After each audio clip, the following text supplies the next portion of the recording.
Everyone, calling this meeting to order. It is the May 29th meeting of the Board of Trustees for the Village of Port Jefferson. Clerk Plurillo, would you like to confirm a presence of a quorum? And it is 6:02. Yes, thank you, Mayor. Mayor Shepro? Present. Thank you. Trustee Cassay? Present. Thank you. Trustee Laux? Thank you. Trustee Biondo? Present. Thank you. Trustee Giuliano? Here. Thank you. Let us please note that Attorney Moran and Treasurer Gaffka are with us as well. Thank you. I'd like to ask everyone to stand for the Pledge of Allegiance. I pledge allegiance to the flag of the United States of America and to the republic for which it stands, one nation, under God, indivisible, with liberty and justice for all.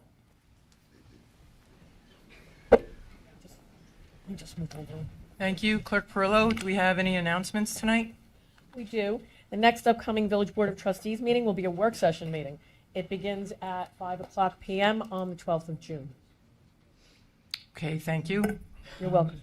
Now, I would like to call up the representatives who are here from the Port Jefferson EMS to acknowledge them for what was last week, National EMS Recognition Week. So I'm going to read this here because I don't have a microphone down there. So we'll be presenting you with a proclamation. We have Michael Presta and Robert Stossel. Thank you. Chief Stossel and Deputy Chief Presta, correct? And of course, the amazing Huck. Okay, whereas the Village of Port Jefferson wishes to recognize and commend its most impactful community leaders and volunteers, and whereas the Board of Port Jefferson Volunteer Ambulance Corps is comprised of such respected, highly qualified members, consistently serving nearly 30,000 citizens in a 16-square-mile area, and also providing EMS services and protections to 1 million visitors annually. And whereas all 67 career volunteer paramedics and emergency medical technicians are based at one station, which operates 3 advanced life support ambulances, 1 24/7 career paramedic responder, 1 ALS volunteer first responder, and 3 ALS EMS chiefs vehicles. And whereas the Port Jefferson Volunteer Ambulance Corps is also responsible for protecting the people and property of the village of Belterre and the hamlet of Mount Sinai, and provides advanced life support medical services to the Miller Place Fire District, as well as responding to technical rescues and providing quality fire response, life-saving care to biological, chemical, and radioactive hazards throughout all of our communities. And whereas in 2016, Port Jeff EMS developed a wildly successful Bunk-In program initiative in collaboration with Stony Brook University to engage pre-health university students as volunteer EMTs as a creative approach to recruitment and retention. And whereas in 2015, the organization started the College Student EMS program, training students to be New York State fully certified EMTs, responding to calls alongside paid professionals. And whereas since 1974, the United States has celebrated EMS Week, with 2024 being the 50th year since the inception of EMS Week. Happy anniversary. And therefore, be it resolved that the Village of Port Jefferson Board of Trustees and citizenry hereby applaud the time, efforts, diligence, responsiveness, and expertise of the Port Jefferson Volunteer Ambulance Corps with great appreciation and heartfelt gratitude on this day and always. Thank you.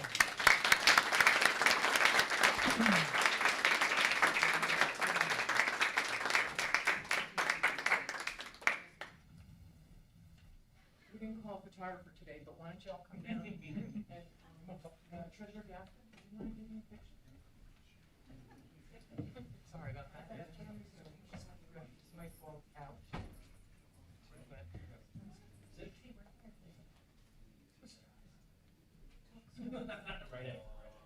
Right.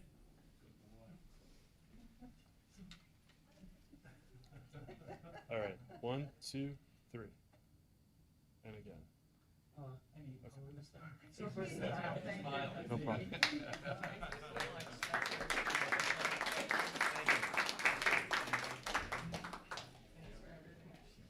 Two Port Jeff residents, by the way.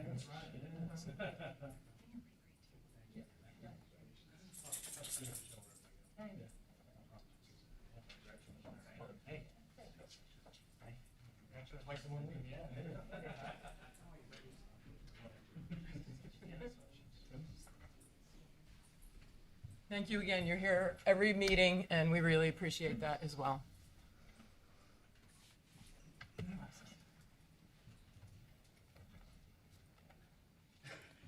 Now I'd like to call up Chief Andy Owen, and the Suffolk County Police Department could not make it tonight, so Andy will be reading their numbers, and also James Murdaco. And we welcome James Murdaco's 2 young daughters to the meeting. Good to have you here tonight, ladies. They were the two loudest when we were saying the Pledge of Allegiance. Madam Mayor, Board of Trustees, friends and residents, welcome. Like the mayor said, Suffolk County couldn't be here due to manpower issues. They did forward me some numbers for me to share with you. For the period April 24th through May 29th, total calls for service, 2023 versus 2024. We had 425 calls in 2023, 416 in 2024. Total criminal incidents, 36 in 2023, 28 in 2024. So it's a nice trend that we're seeing, a downward trend. Non-criminal incidents, 2023, there were 389 as opposed to 388. Still going down. Okay. Now this is the one that we like to see. Arrests in 2023, there were 9 arrests with 11 charges. 2024, there were 13 with 20 charges. Okay, so that's an upward tick, which we don't mind seeing. Okay, so those were the numbers sent by the COPE unit. Hopefully you find them helpful. But like I said, the numbers are headed in the right direction, and hopefully they continue to go that way. Okay, as far as the Code Enforcement Bureau report goes for May of 2024, past incidents in April 5th, we had the NISMA up at the elementary school. No incidents or issues to report. The parking actually went very smoothly. Okay, we took a different stance on it this year. We put up barriers in the no parking zones, and that seemed to work out well. I think that's something that we're going to do in the future, especially up there where some visitors to that area tend to take advantage of the no parking signs. But I think we've got that taken care of for now. Along the same line, Steeplefest was April 24th. Again, there were issues on Brook Road with parking, bus drop-off. Myself, along with the coordinators of Steeplefest at the high school, came up with a plan, and that seemed to run very smoothly. Again, no incidents or issues to report as far as that goes. Coming up, we have the Maker Fair on June 8th at the Village Center. Again, we'll be dealing with parking issues over there, but last year we had no issues with that, so I expect the same this year. And also your beaches. Your beaches are opening on June 22nd. Okay? So you can look forward to that. Some of you may notice that the speed trailer was out from April 15th to April 30th, 2-week period. The location was Sheep Pasture Road and Midland Avenue. We had received a complaint from a resident on Midland as she comes out from her street to make it onto Sheep Pasture was sometimes a challenge. So we put it out there. Total vehicle count for that period was 5,278. 71% of those vehicles, 3,765, were under the speed limit. Unfortunately, 29% of those vehicles were over the speed limit. And 4% of those 29% were 10 miles over the speed limit. So we do have an issue up there. We're going to try to address that in coordination with Suffolk County and see if we can get something out there to help curb the speeding issue we have out there. The average speed was 27 miles an hour, which is below the 30-mile-an-hour speed limit. And the average speed over the speed limit was 34. So that's something that we're going to have to take a look at to tackle and take care of. As far as our incident reports go for the month of April 2024, we had a total of 46 incidents that we documented. Out of those 46, assisting aides, assisting other agencies, Suffolk County, EMS, FD, is a big thing. And also, we're seeing an uptick in dog complaints. I just want to take a minute to address that. As far as dog complaints go, unleashed dogs is a big thing. I see it all the time. Our officers see it all the time while we're out there. There is a village ordinance that any dog in the village must be leashed. And that does include Centennial Park, AKA Dog Park. Whether the dog is on the beach fetching a tennis ball or not, it has to be on a leash. We're working on putting a sign up there. Some visitors to the village don't realize that. They think it's a free-for-all. But I just want to get it out there that all dogs, no matter what their activity, no matter where they are in the village, they must be leashed.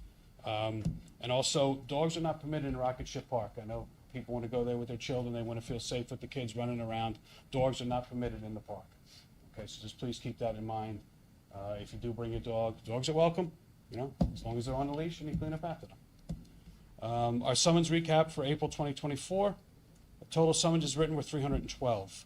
Majority for uninspected vehicles, wrong-way parking, overtime parking on the street, and parking without a permit in our resident lots.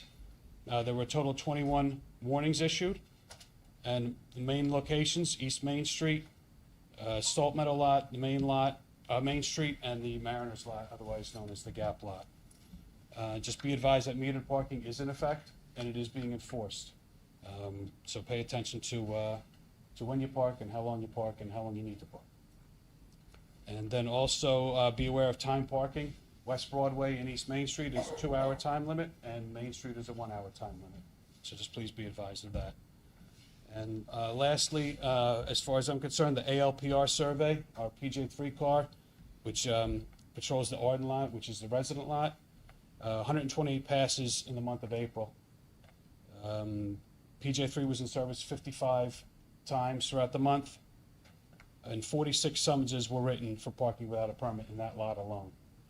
So people are tending to, as we get busier, we get nicer weather, people are looking for a place to park. They may or may not realize that they can park there, or they cannot park there if they're not a resident, don't have a permit, and they're gonna get issued a summons. Next up, we're gonna have Chief Investigator Jimmy Murdaka with our FAT report. Good evening, Board. Good evening, Mayor. Within this time period, our numbers increased. Our numbers were low. The previous time period, we're up to 18 FATs at this point.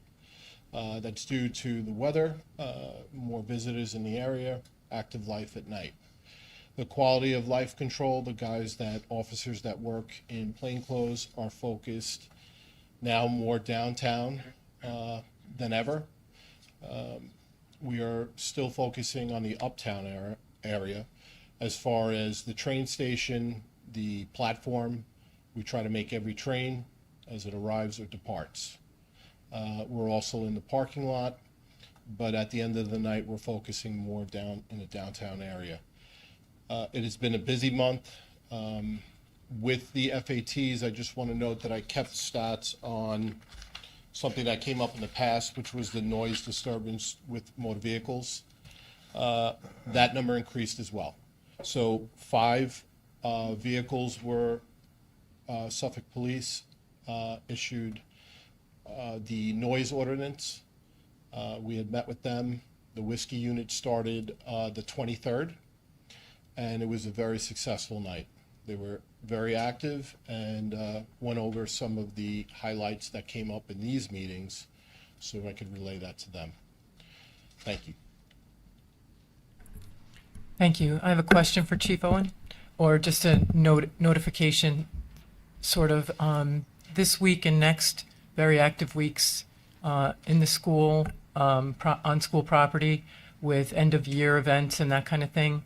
If we could just refresh, I think tomorrow is a big event and Friday as well, up at the elementary school in particular. So if there's a way to refresh with the administrators there and just make sure that, you know, the ordinances are respected there, and just to take a look at that and see what's going on there, if you haven't already. I will bring up one point that certain people in the village, and we don't know who they are, have taken it upon themselves to alter some of the parking signs. And by alter, I mean scratch off arrows that should be facing either direction, or scratching off arrows completely to change the whole meaning of the sign. The ones that we've noticed have been taken care of. So if you could please refrain defacing any of our parking signs, I would appreciate it. There might be a code against that. There might be, yeah. But we're on top of it. There were two that were brought to our attention, along with DPW. We took care of it. Hopefully, we don't get any more of that. Thank you. Do any of the trustees have any questions? I just want to say thank you very much for listening to the community's concerns. And I know I've been joining the voices of the community to address these loud vehicles. Every year they've gotten louder. They sound like machine guns. They rattle homes and people walking along the sidewalk. So it's a huge quality of life thing. And I really just want to truly, on behalf of the community, thank you for starting to address this and letting folks know that if they have vehicles like this, if they come downtown, they're risking getting a ticket, and that's, they need to be aware. Hopefully that spreads throughout their community, and they ideally get their vehicles fixed so they don't sound like that anymore. But second best would just don't come to Port Jeff with those vehicles. So thank you. Yeah, to back up what Chief Madako said, the whiskey unit's very proactive. And to be honest with you, their first day here, 40 minutes into their tour, they had an arrest. That's pretty good timing, you tell me. But they, as far as the loud vehicles go, they're very proactive. Like Jimmy said, 5 vehicles in one night.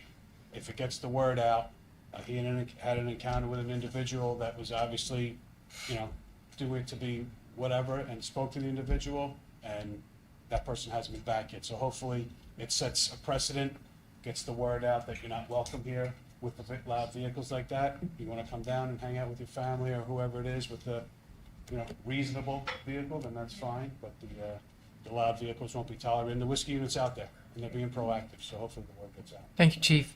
Does anyone in the public have any questions for code enforcement? Hi, Brenda Batter, 119 Oakwood Road. Just a heads up, both events at the middle school and the elementary school tomorrow were postponed until Friday because of the weather. Okay. Thank you. What time is that? I don't know. The middle school will be 10 a.m. Okay. and I don't know the elementary school. Okay. Okay. Any other questions or comments from the public for Chief Owen? If it has to do with roads or whatever, is it Chief Owen, or do I have to wait until the Suffolk County police come back? Roads? Yeah. Come on up. We'll find out. Is it? Tired of hearing it. No. Okay, Suzette Smuckler, 22 Loretta Gaines, sorry about that. I'm really not addressing it to Chief Owen because I've been down that road and it's not in his purview, but it is, as trustees. Safety of residents here are of utmost concern. I was going to sort of make a joke. You all watch TV programs where they do a recap of what you saw the week before. Well, I'm going to be doing a recap of this for the next 18 months, like I have the past 18 months. We have a dangerous, very dangerous intersection where Loretta Gate meets North Country Road. And at one point in time, through some of your efforts, there was an improvement made.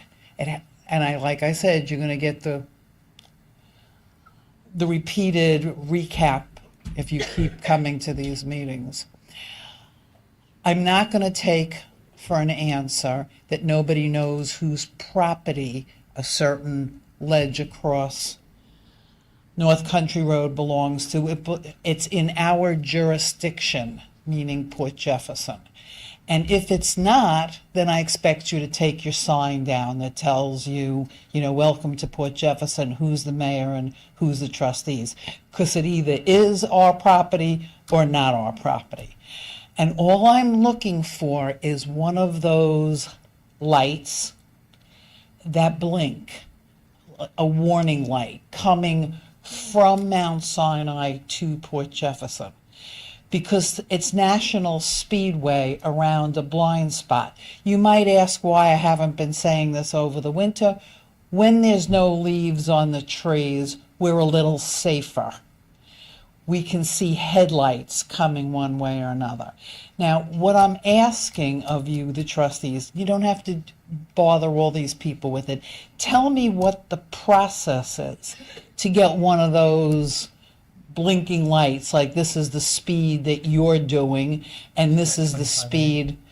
And I would just appreciate somebody getting back to me on it. Otherwise, we can do this every time we meet, and I can say, here's the recap. The process is exactly what you just did, and we have noted your comment. And Thank you. Yep. Has the speed trailer ever been placed there? That's in the process because of the way the curve is. I've picked out a spot that I think may work. I just have to look at to see if it's private property or not. There's only one spot that I could put it at on that curve coming from the Mount Sinai area to make it so it's not in the visual of someone coming out from the Rita Gate. So as soon as I find out whose property that is, and if we can put it there legally, I'd be happy to put it there. No problem. Thank you. All right, folks, thank you very much. Have a good night. Thank you. Thanks, Steve.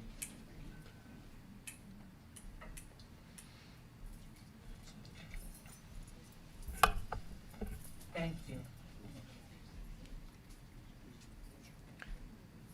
Next, I'd like to invite Stanley Lomangino, the managing member of Maggio's, to come up and give a presentation about our karting service in the village of Port Jefferson. The exciting part of the evening, right? I think so. I think I speak pretty loud, so I may not have to use this, but if someone needs me to speak into the microphone.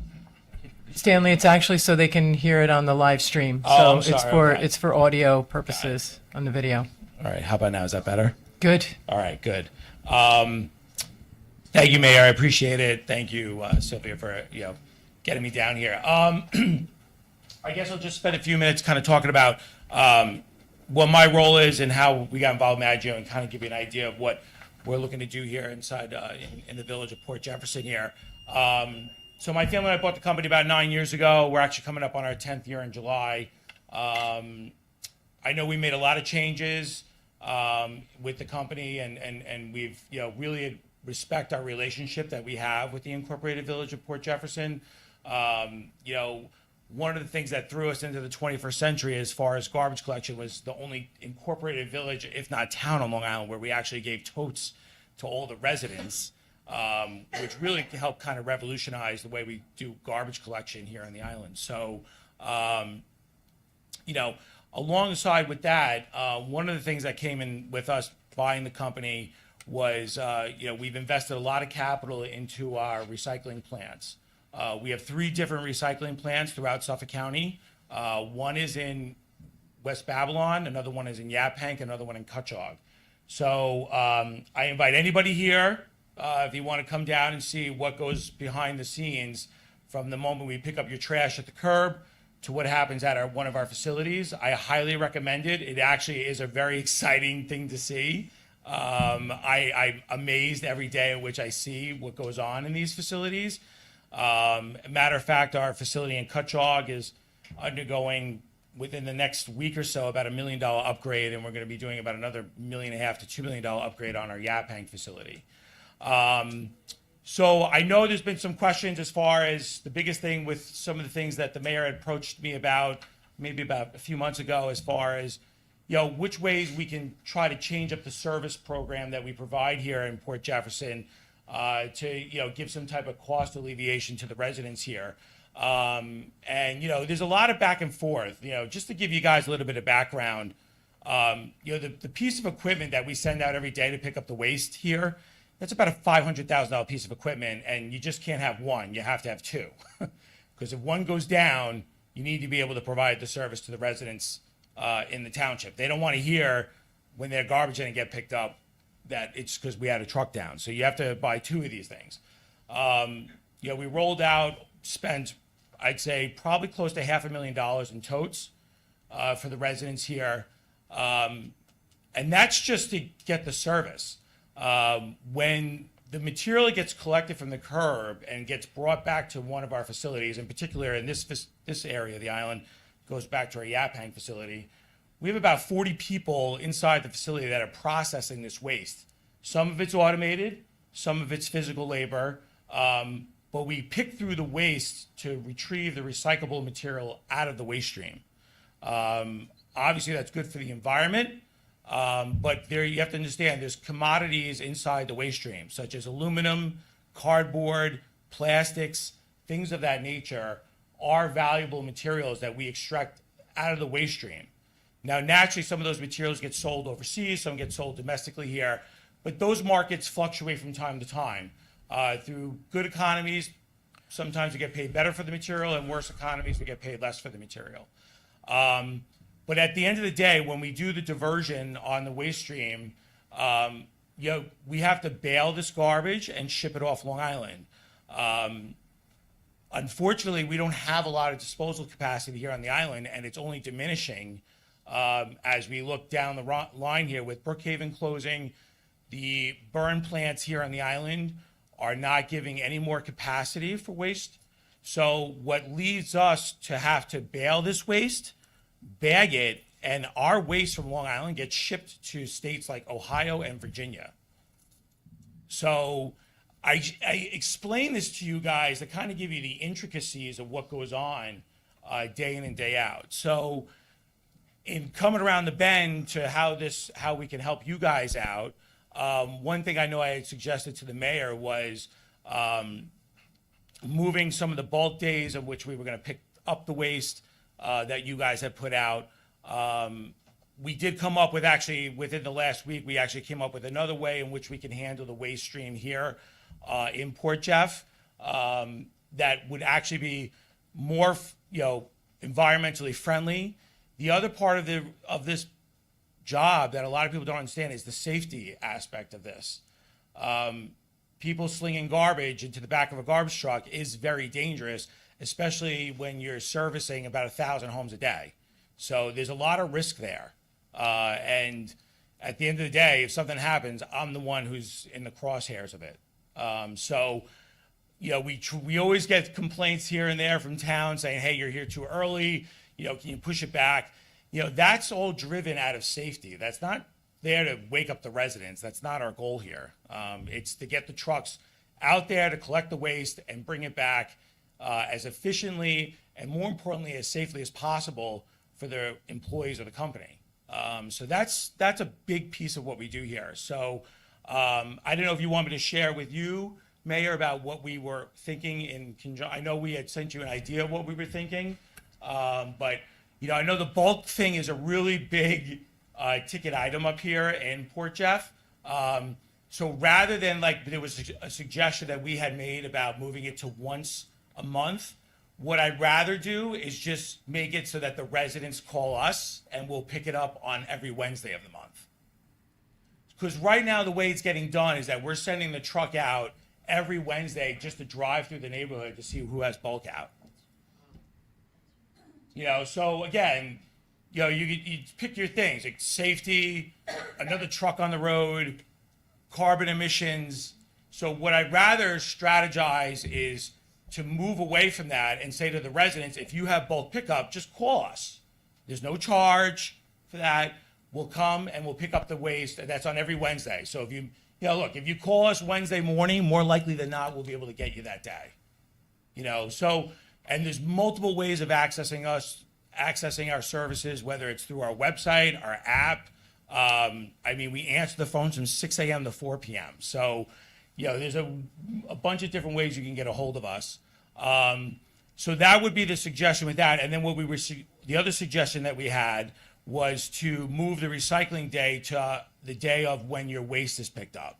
So keep the two separate totes.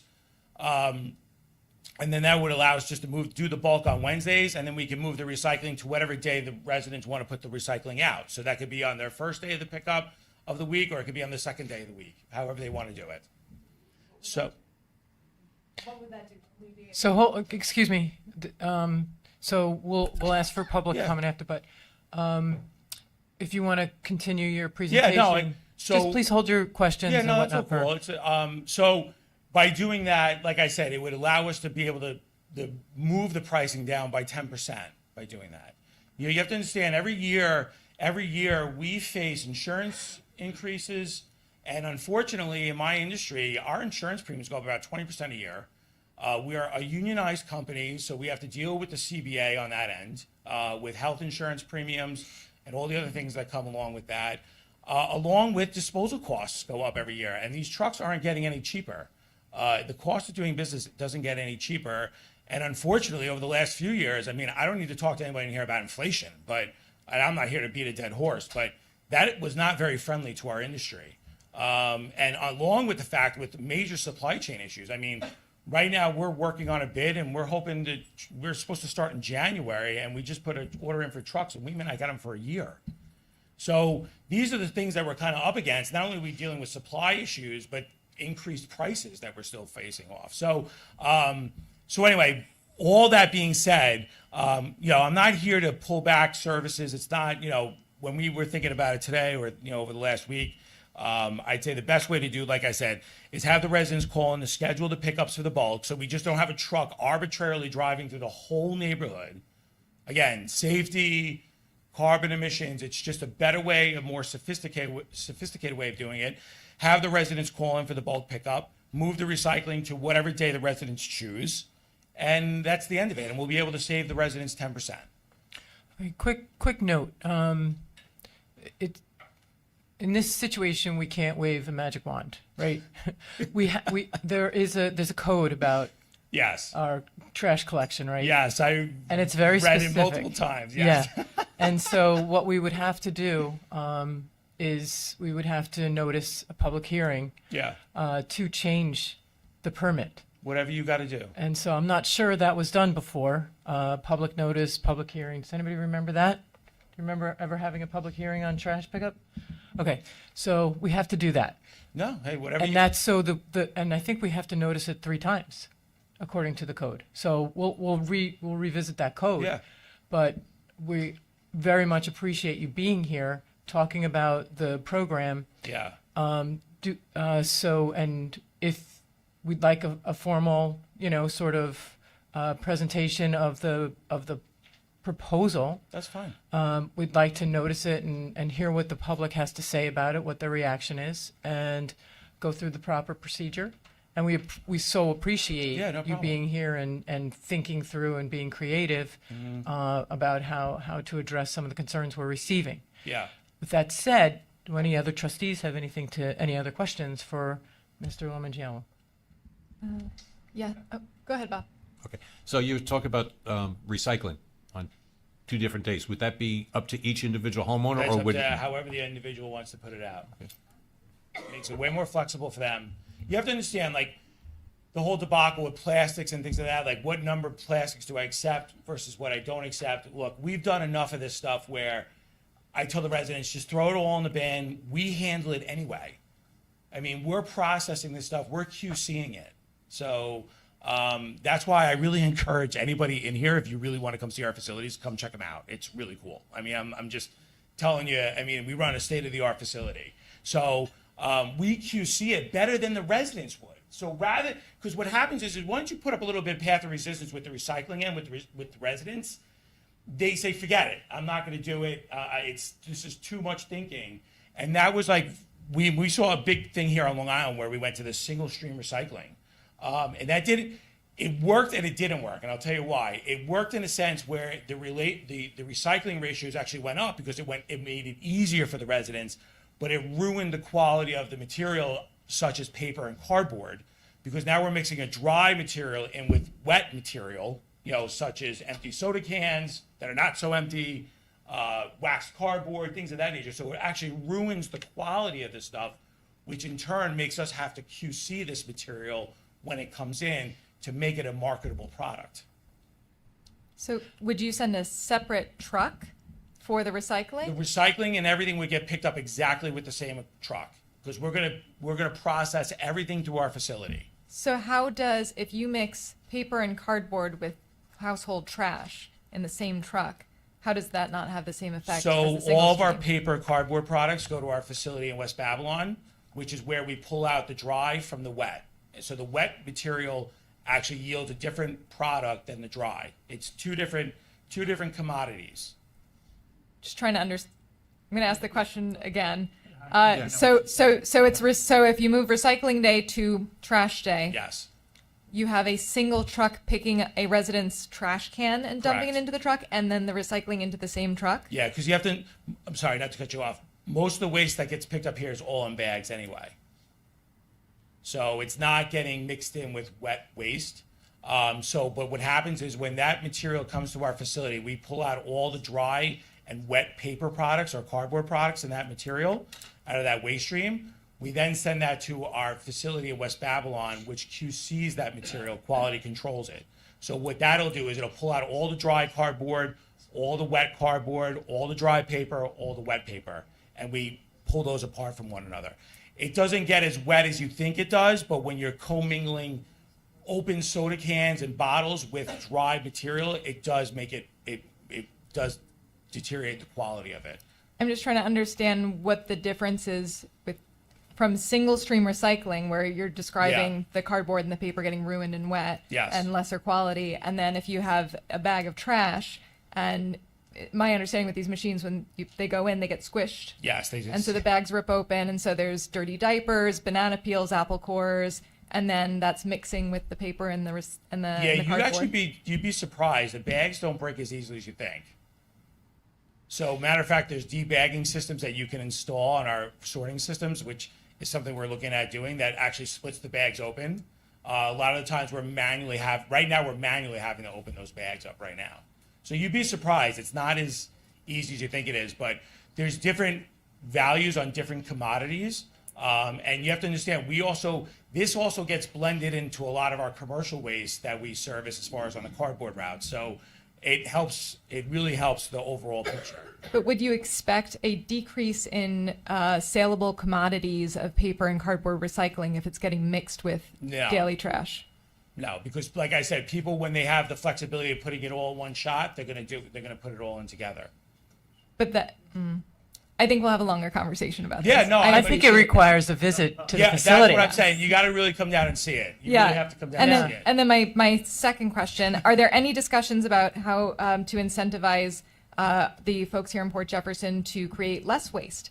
So I know, like, for example, Brookhaven Town had a little Kirby program where they offered residents to sort of commit to composting, and then they gave away a couple of composting tumblers to incentivize less waste, because our food waste is some of the most the heaviest. That would be us, right? Sorry? That would be, well, it's the town of Brookhaven, right? That did that? The town of Brookhaven, but we don't. Why don't we do it as the village of Port Jefferson? That's what I'm saying.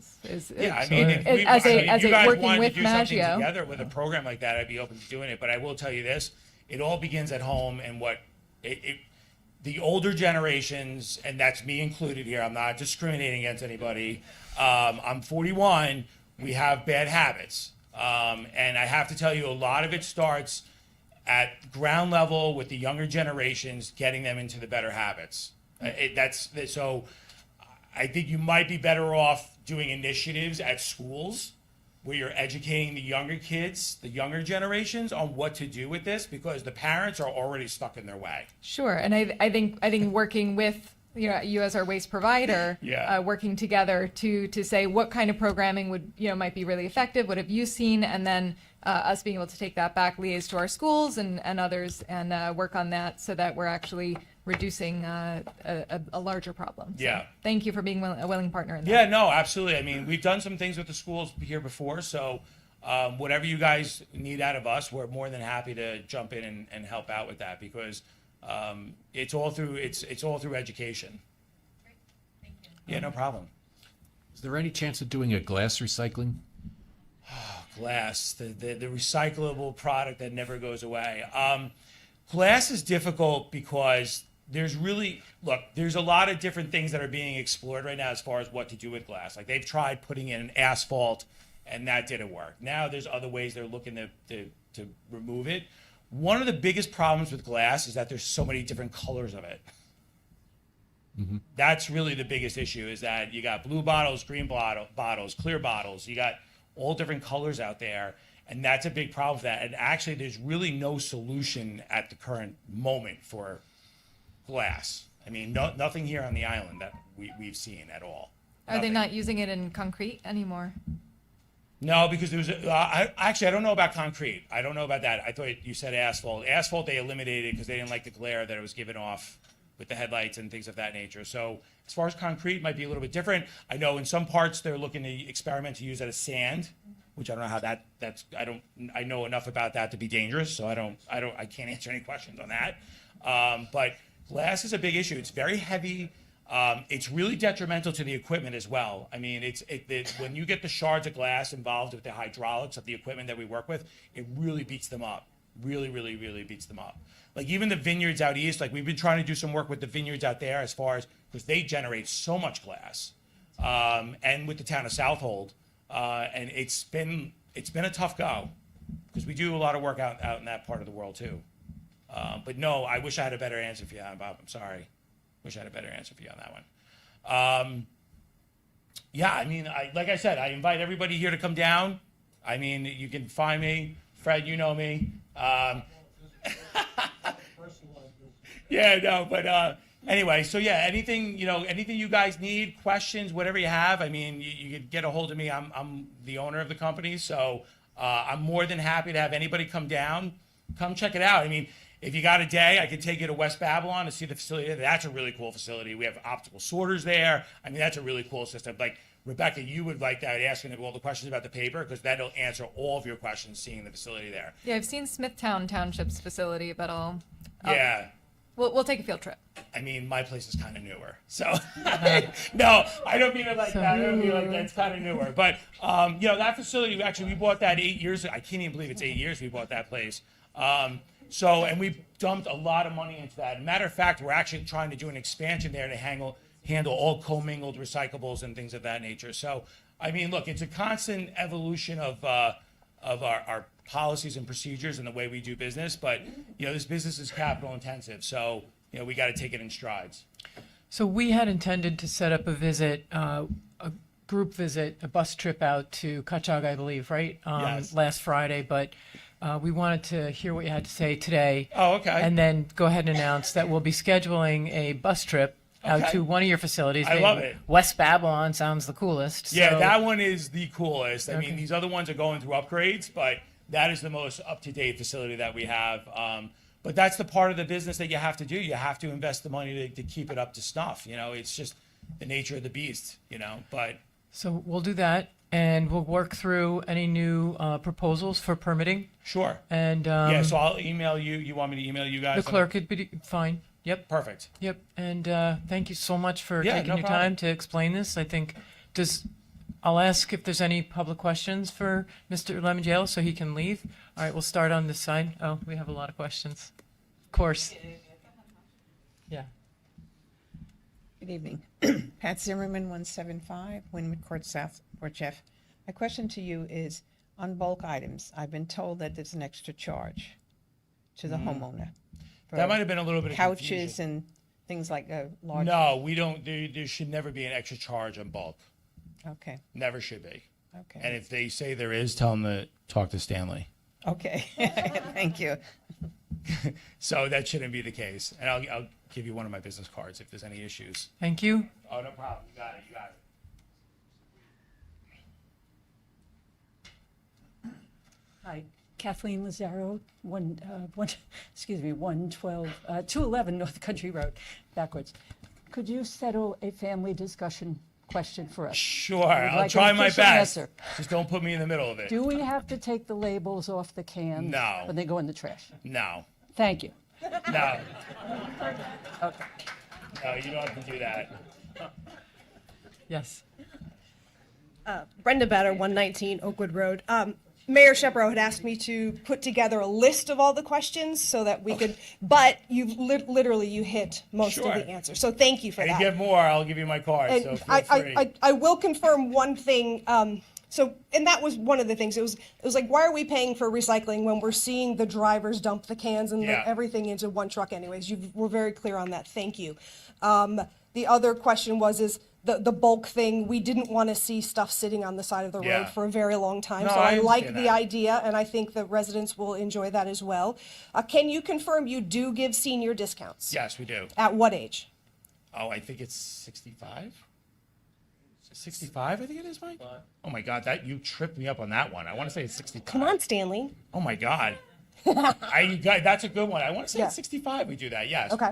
Yeah, and and that's the other thing too, is like, I don't want the residents to feel like they're constrained. Like, if they're having a hardship with pricing or something like that, call us. I mean, it's not like we're this big bad, call us. And we have great people that work in my office that if they can't resolve it, we'll get you to the right person. But I really encourage that to the residents. Like, we deal with this stuff quite a bit. Who's having cancer treatments and can't afford their waste services?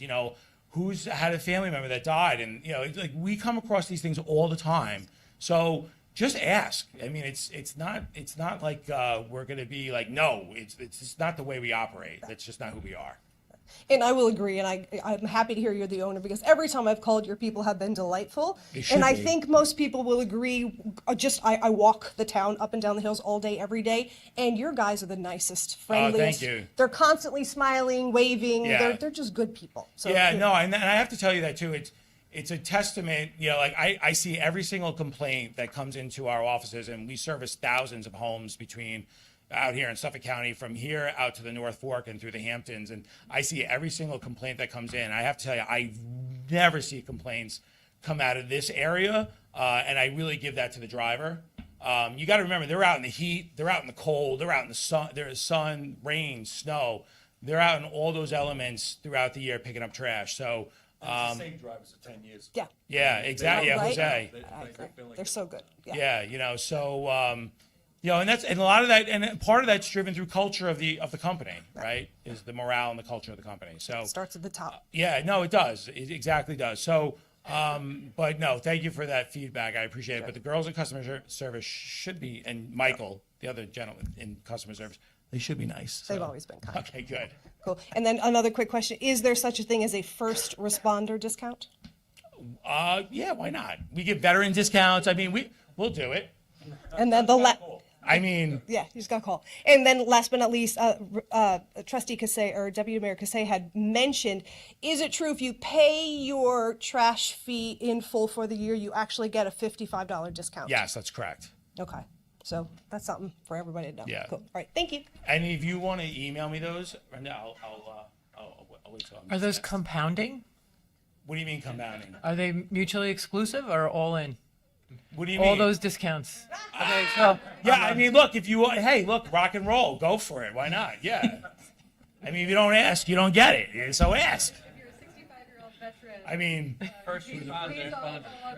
I got to tell you, you're talking to the And you have a wrong heart one check. here, because I cave like a beach chair. But I mean, that's why I hire people that are tougher than me. I'm not tough. It's not my shtick. Yeah, it's not my shtick. But no, I mean, look, again, like I said, we want to work with the residents. We're not here, like I said, we want to give you guys a service that you come to expect. And I believe we give you guys a good service, and I want to continue that good relationship that we have with the village here. We've had it. I mean, Maggio's been servicing this town for, oh my God. I mean, when we took over the company, it was 10 years ago. I mean, they've been here at least 20, 30 years up to that point.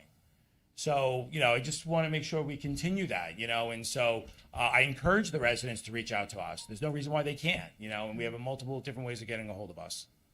any other questions? Best trash talking we ever heard. Right? I mean, You'll have to come up to the microphone. Sorry. I can speak loudly enough. I just gotta ask you one question, Stan. You have to. I'm sorry. You have to say your name and your address. 201 Wasco Drive. Okay. What do you describe, if there are any restrictions on it, a bulk item? no, Fred. I mean, there's really no restrictions that we have, because with the type of truck that we're using to pick up that stuff, the rear end loader, that could pretty much grab anything. Like, as far as yardage wise, like No, size, weight, is there any restriction on a bulk item? I believe in the village code there is an ordinance in town code. I want to say, is it 60 pounds, Mike? 60 pounds, I believe we just. I think that's what it was. I actually don't. Look, these guys grab everything at the curb, so I mean, I don't think, unless anyone in here's had bulk pickup, that we grab some items and left stuff behind, let me know. But I've never heard a complaint come in where someone said, hey, I put out 10 items and you only grabbed 5. I asked because I live in Sawassa Park, and sometimes I see furniture out there. A piece is taken, another piece is left, then the following week it'll be taken again. Maybe somebody comes along and picks it up. But I always wanted to know, if they're putting out too much for a single pickup, do you have any kind of restriction for a bulk item? I mean, for what you charge, unlimited. I mean, bulk if you're item, putting out like 10 yards of waste, you're that's going out of business real that's a quick. lot. Like 10 yards of waste, as we in my world, you know, you're talking that's almost 2 tons of waste. That's a lot. So is it fair to say, call it in, Call let- it in, tell us what it is, and we'll take it from there. But we generally don't ever say we're going to leave stuff behind. And in that scenario, if we left a piece of a sofa behind, I mean, who knows? No, I'm not complaining about it, just an observation which drew me to the question. So in the event that I had something at 70 pounds, would there be an additional charge? If you're going to keep talking to Mr. Lemon, you're going to have to come up to the No, podium I- because no one can hear what you're saying. No, I will say this is that we won't charge for bulk. So it's I'm putting that out there in the universe, and I mean that genuinely. I will just, like I had proposed, was have the residents call and schedule it. Let us know what you're throwing out, and we'll explain that when the customers call in, and explain to us what it is, and then we'll take it from there. But for most of the stuff that we come across here, Mike, I mean, we never really get that much. Like, It's mostly just for people's backs, for our guys, to make sure someone's throwing a 500-pound furniture out there. Yeah, You know, yeah. And they're very rare. That's But rare. You're trying to address the certain points. yeah, I mean, But in if other they areas, call, I mean, we could, I mean, it would just be that much easier to take care yeah. All right. You took my sleeper sofa back.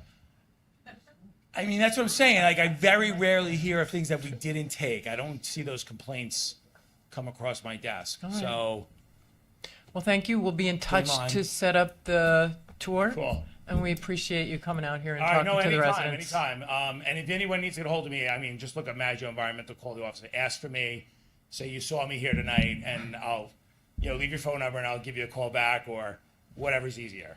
All right? No other questions? Cool. Thank you so Mary. much. Thank you.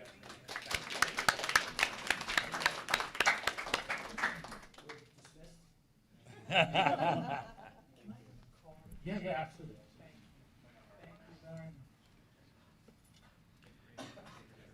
Yes. Okay, now we have another exciting presentation by the Steve Munoz talking about Port Jeff music throughout the village. This is an invited presentation, so thank you, Steve, for being here tonight.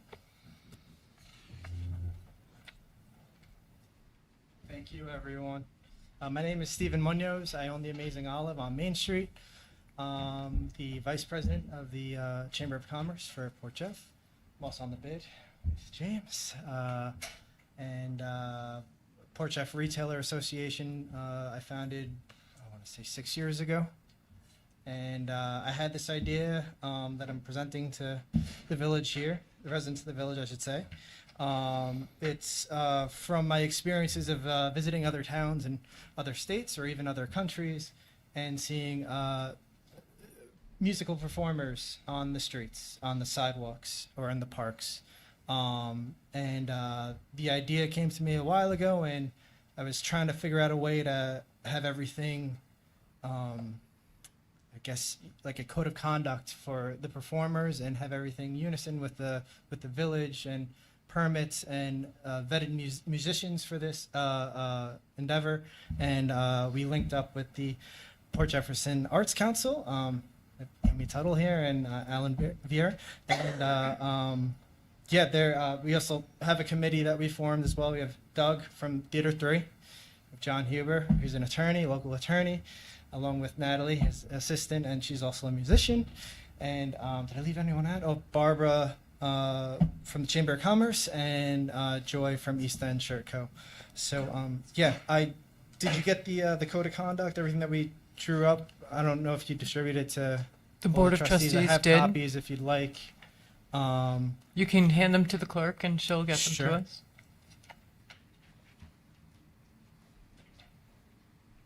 But you sent those a while ago, correct? Yes. Thank you.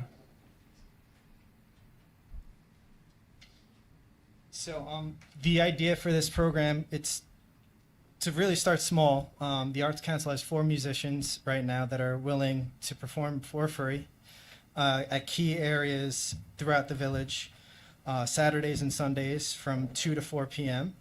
The locations are public areas such as Rocket Ship Park, Harborfront Park, Pocket Park between Toast or Revival and Pasta.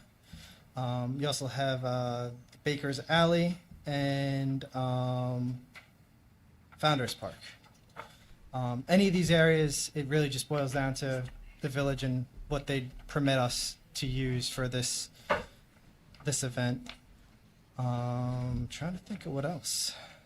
Last time we spoke, I think it was a couple of months ago, we drafted up a code of conduct which notes volume control for the performers. The performers will be vetted by the Arts Council.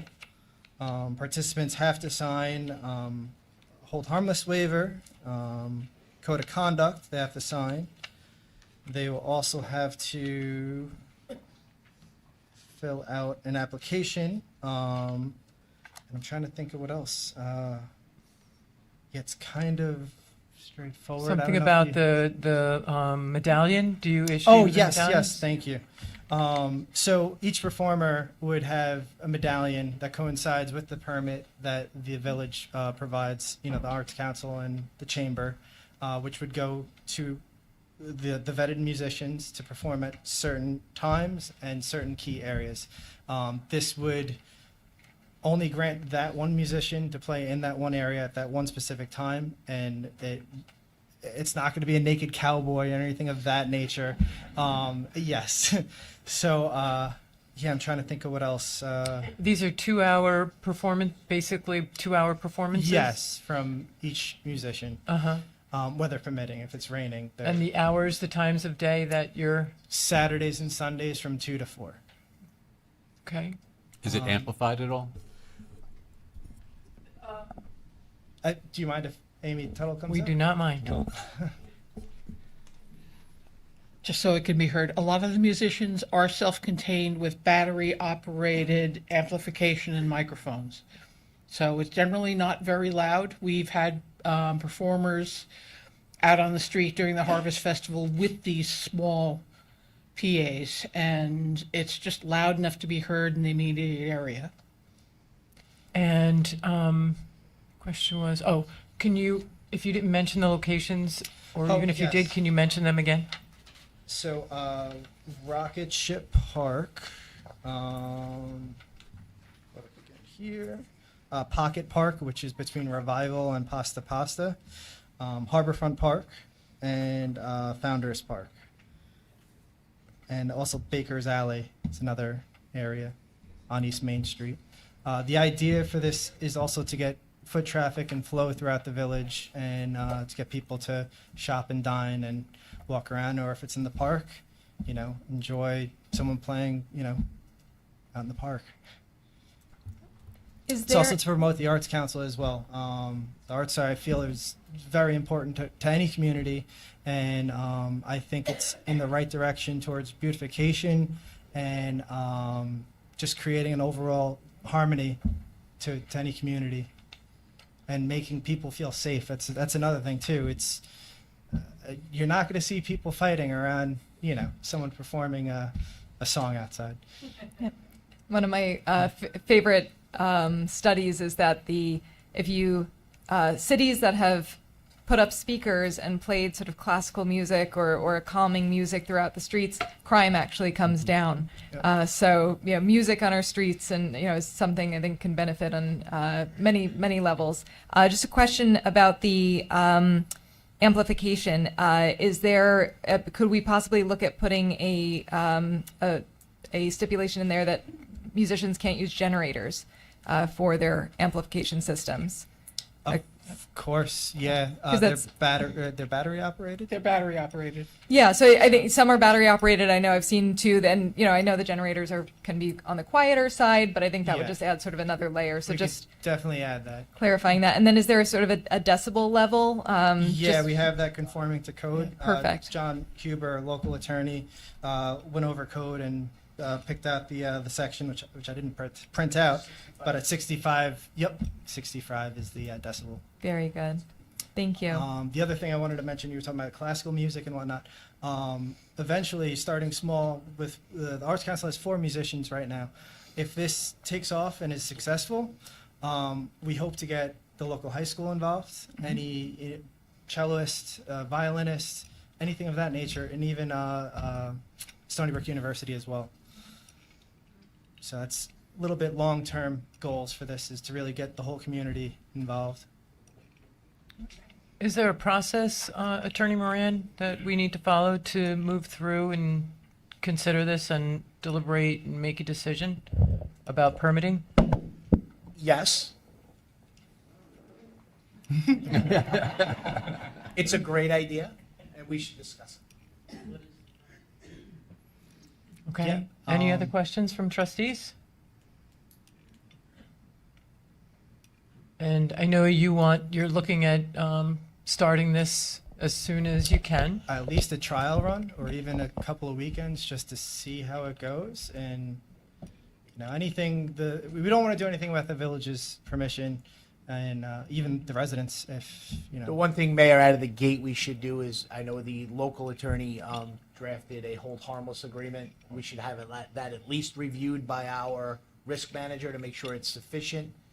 And maybe once we get past that, while we're discussing application issues, possible other issues, as a pilot type situation, we can maybe roll them out there a little sooner than later as we work out the kinks.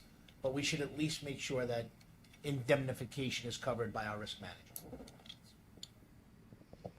The other thing too about this all is just the goal of having the village be involved in terms of permitting would, keep everything in order, and the musicians would be vetted by the Arts Council, and everyone's on the same page, and there's shouldn't be anything, wrong going on. You put together a very thorough document. We appreciate all the work you put into this and the collaboration among the different organizations that are involved. So that's great to see.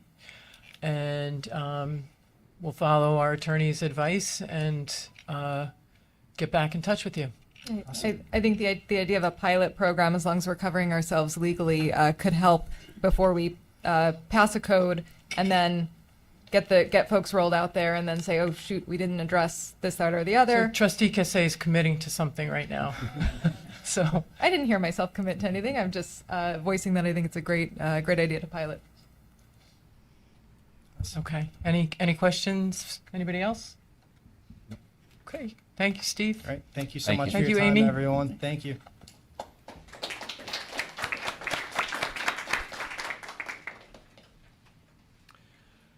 Okay, next up on the agenda is a public hearing. So Clerk Perillo, would you like to discuss this? Yes, thank you, Mayor.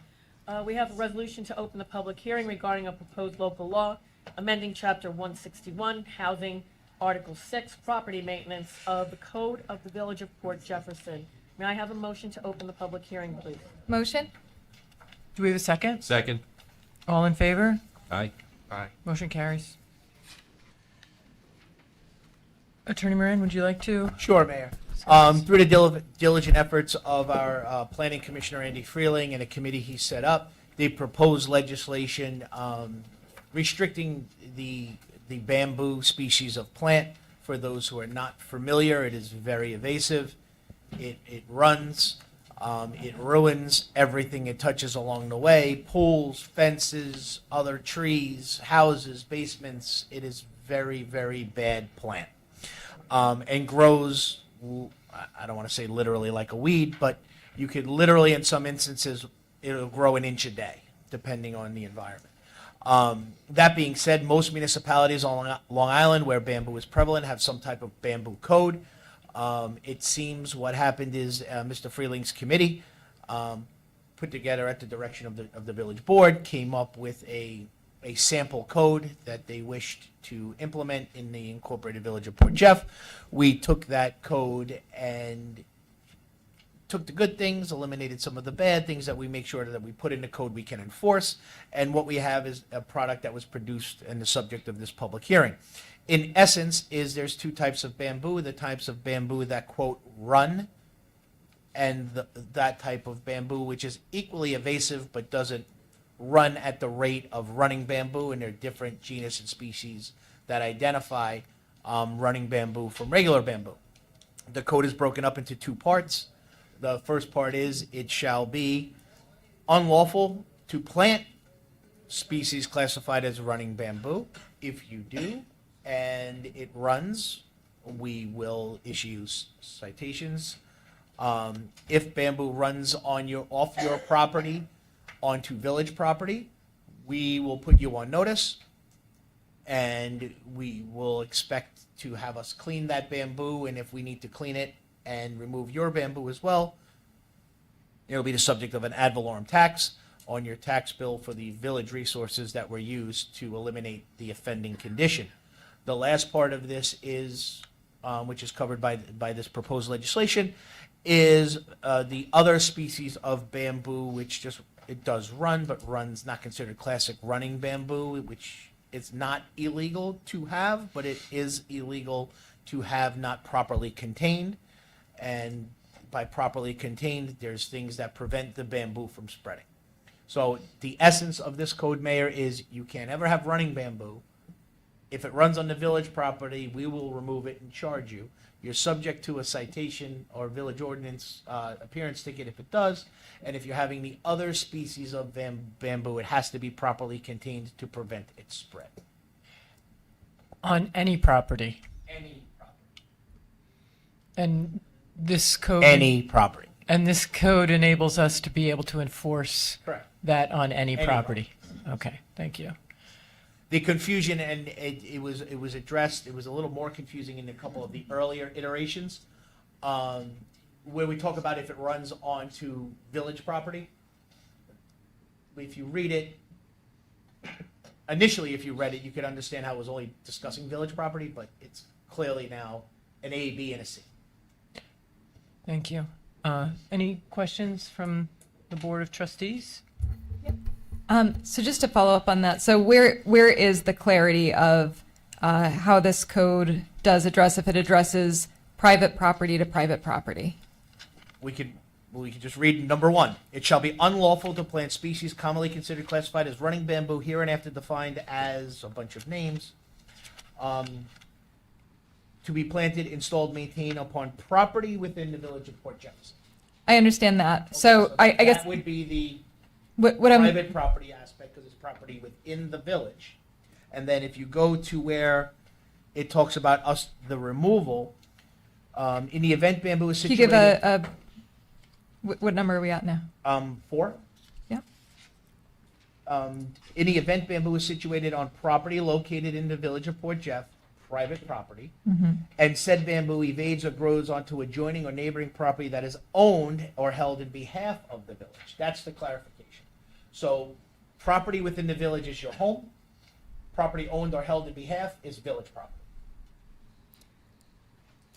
I know I'm not an attorney, but does that mean if Stan and I live next to each other, Stan has bamboo on his property and it runs onto mine, does this code cover that? Yes. It is illegal for you to have running bamboo in your property.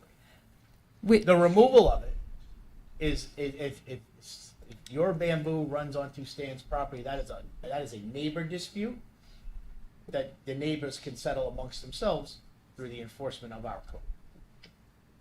Is this code retroactive?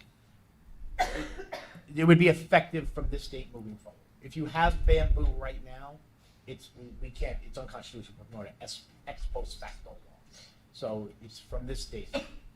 So if a resident is currently experiencing bamboo running onto their property from what is obviously a neighbor's property, could you illustrate how this code helps the neighborly dispute One of of the addressing things we that? added when the first draft came to us is the word maintained, right? So in essence, if it's on your property, you're considered to be maintaining it, right?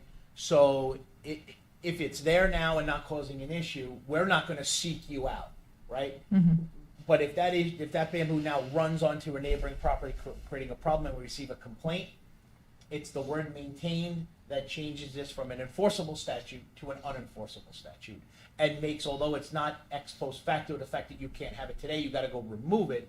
But now that it runs and you're maintaining it, gives us the ability to enforce. And so if it has already run, because I know there's multiple residents in the village who have had this where it's on a property, it's already run and established on the neighboring property, how would this I would say it's a case-by-case basis if it can be determined where it originally ran from. Okay, another question? Sure.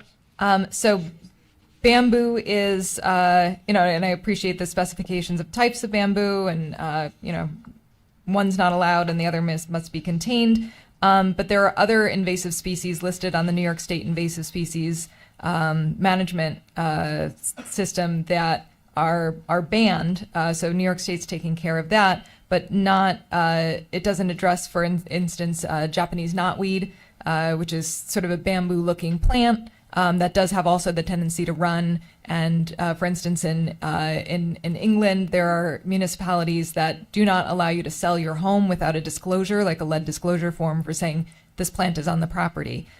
So is there an opportunity to expand the species covered in this code to address non-bamboo but equally invasive and destructive plants? I do what I'm told. So if this village board is interested in creating I wouldn't combine them, but we could certainly add it. What is the legal risk in just adding a non-bamboo species to a list within this code? I don't understand that question. So if the application would be just the same as far as helping with issues of a plant running onto village property or private property, what would be the issue of just adding another list of species here? We had time to kind of think about that before we put this up. I could answer the right? question, Mayor. Okay. Again, I would not. You can't put a code in that says you can't speed, right? It's usually you can't do 55 on this roadway, right? Or 45 on this roadway, and then there's a catch-all. It's always harder to prove the catch-all, right? I've been doing this enforcement for 24 years, and I've gotten hundreds of complaints about boo and 0 about Japanese knotweed. So if I don't want to add muddy waters of a code that I can actually enforce by adding things that may or may not be either protected by the state and therefore we can't, or we'd have to seek permission to be more restrictive than the state, or create a solution for a problem that we don't have, which also could muddy waters. If there is a Japanese running knot problem in the village and the board wants to address it, we could easily add a code section, but I would not morph them together. It's not as easy. From a prosecutorial standpoint, the more language that's in there, the more ripe a defense attorney could attack it. So I would suggest we keep them separate. Like when you have property maintenance violations, it's not property maintenance, it's you can't do this, you can't do that. And therefore, when a village official has to allege the issue, they can narrow the focus and have a code that applies to the issue at hand, not necessarily all issues, which makes it harder to prosecute. Okay, I appreciate that illustration, and so it sounds like this is a step in the right direction. And if a resident had brought up that specific species with me, so if that needs to be added in the future, then as long as this code is working, we can look at it then. In general, for the public's edification, if your neighbor is doing anything that affects the quality of life or the peaceful enjoyment or your property, there's always a civil remedy for that. Thank you. Do we open this up for public comment now? Okay, I'd like to open this up for public comment. Anyone in the public that would like to comment?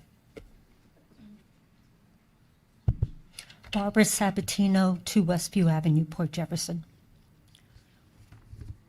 Non-running bamboo.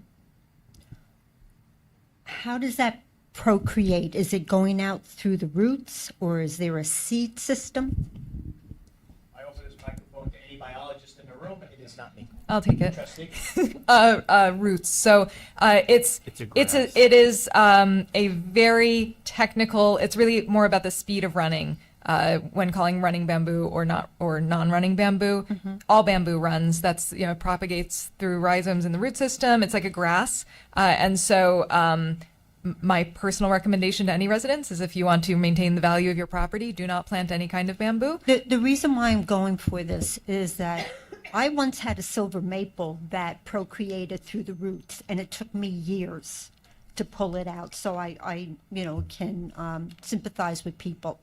But bamboo is pretty, so if I got a if I got a container and planted the bamboo in the container, which is now confined, it's confined where it won't go anywhere because it's spreading by the roots and it's not giving off a seed that would blow onto the neighbor's property. That's a question I could answer. My experience in prosecuting bamboo cases is the proper containment is, I think, 12 inches or 14 inches of concrete below grade.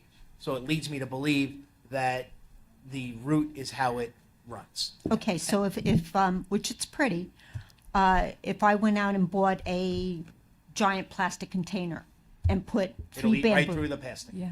It'll destroy the plastic immediately. Immediately. It'll run through the plastic within a month. It comes up through asphalt. It'll go through I've been involved in cases where it has ruined in-ground pools, gunite pools, obviously sidewalks, house foundations.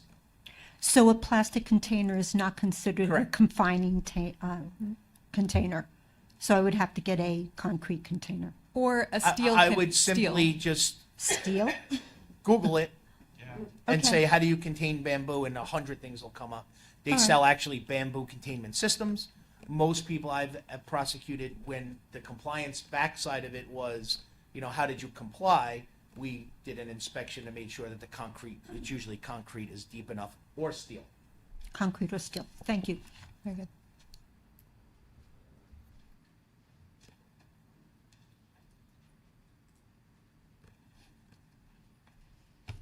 Good evening. Rosario Lazaro, 211 North Country Road, Port Jefferson. So, purchased my house about 8 years ago. It had been abandoned for 10 years. No disclosure in the when I bought the property or anything about the bamboo. During 2020, I received a letter from one of my neighbors about bamboo issue. It was during the height of the COVID.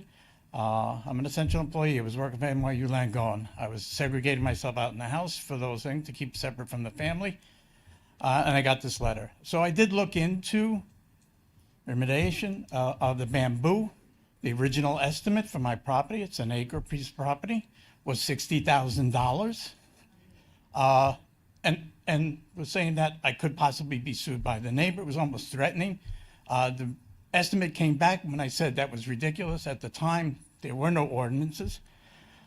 Suddenly, the estimate went to $20,000. So 2/3 reduction seems like a scam to me. So, and it was the company got bamboo. Obviously, I haven't done anything about the bamboo. They haven't tried to stop it coming into my yard from where it is. I was also informed by a landscaper that bamboo follows the sun. Okay, so my property, the north face, onto North Country Road. The bamboo started on the south side coming towards me. So how is it determined that it's my fault, which I never planted it, that I have to remediate and take care of the bamboo at a significant cost to me, should my neighbors complain about this? So it's a concern here that I'm looking to retire in probably less than a year, and I obviously don't want to spend $60,000 to $20,000 to remove bamboo that was there when I purchased the property.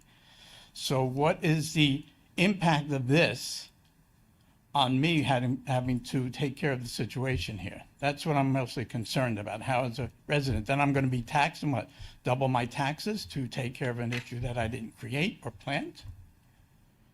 Fair question. Unfortunately, my answer you're probably not going to like, which is my job is to advise the board and not advise you. So I would suggest you contact an attorney and have them go over your rights with you, because I'm not going to say that I've been right 100% of the times in my life, but I will not risk my position here giving you what may be the legal advice that you don't either agree with or that you rely on to your detriment. Right, totally understandable. So but I will tell you that, similar to the answer I gave Deputy Mayor Cassay, is when you buy property, caveat emptor, buyer beware, and with the word maintain means you now have an obligation to maintain. Right. For instance, earlier in my prosecutorial life, something simple as a building permit was deemed unenforceable because it used to say no person shall cause something to be built without a permit? And then someone raised that very same question. Well, the no person wasn't me, so I can't be criminally responsible for it. The simple solution was the addition of the word maintain. So if you buy a house with a basement in it or a pool without a permit, you don't get to say, well, I'm not responsible because I didn't do it. The mere fact that you own it, and because you own it, you have an obligation to maintain it, you are now responsible for it. That is a generic answer. A more laser beam focused answer about how this code may or may not affect your personal rights, I would have to tell you to seek your own counsel. Yeah, I mean, in the 8 years that I've been there, I had a pool on the property, removed it. I went to the town and said, I want to remove the pool, paid the permit, removed the pool, followed all the regulations. When I had redid the driveway, I improved the property tremendously then. Recently, I had the landscaper actually increase the backyard, take down some of the bamboo. And you're right, this stuff grows extremely fast. And it's very invasive and kind of stopped it from spreading in my yard. But, you know, and I've actually, now there was a question earlier about safety coming out of Loretta Gate. I'm the first driveway west of Loretta Gate. So I've actually cleared the front of the property so you can see when you come around that corner. I've also, at my own expense, put in a gravel thing along the roadway there because ambulances are always going to the hospital. People are always pulling over. Maggio comes and uses the runway there or whatever. So done things to my property. But now I'm going to be expected to take care of a $20,000 to $60,000 problem because of a species that's running. It's a growing issue. It's not something I built. It's not something I maintained. Just a concern that, Fair concern. yeah, so, thank you.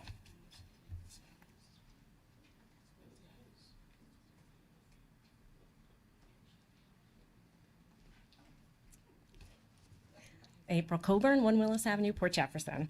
I'm glad that there is a bamboo ordinance on the record finally, after 20 years that I've been dealing with it on my property.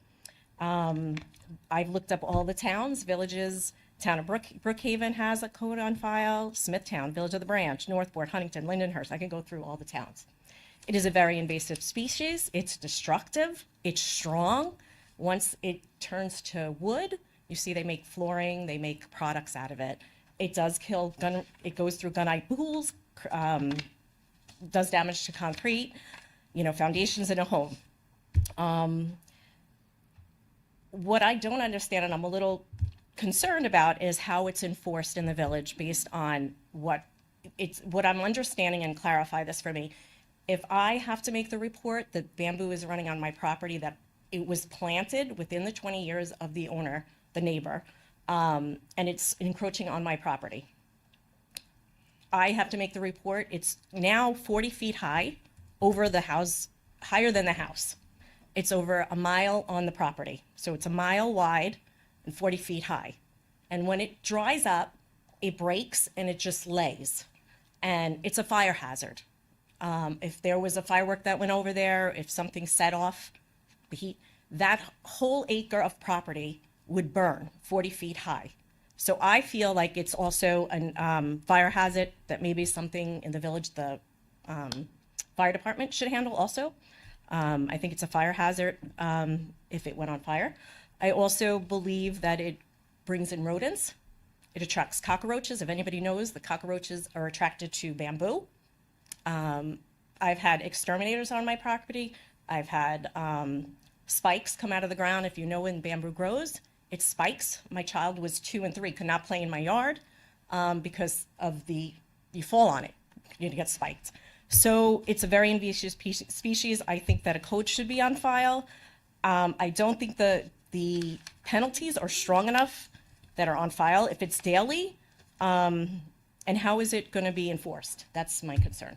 How is it enforced, and who's responsible is it the building department that will be writing the codes, following up on it, or is it the legal department, or is it the trustee? Like, who's going to be? These would be generated and prosecuted through accusatory instruments and handled by likely James Mordaco, who is the law investigator of the Incorporated Village of Port Jeff. Okay, so it's not the building department, it's James Mordaco? He works in the building department. Oh, okay, and he will be writing Okay, so, and you said it has to be seen? Seen. Like, you have, if they drive by and see it. We generally don't police. We are a Right. complaint-driven entity, like most municipalities are. Generally, in most municipalities, if it's not bothering you or your neighbor, why would government want to be involved? Right, I get it. You might love, some people might love the bamboo or sharp things sticking in their feet. So we're a complaint-driven entity, so I would make the complaint if that's how generally we respond. Okay. And removal of the bamboo, that would be, if it was noted that it was the intention of, they are having on their property, either they planted it, it's spreading, you can enforce that they maintain it, or is it something that It would civilly? be the removal of it that's enforceable via court action. Okay, through the village, because if it's not on village property. Correct. Okay, all right, thank you.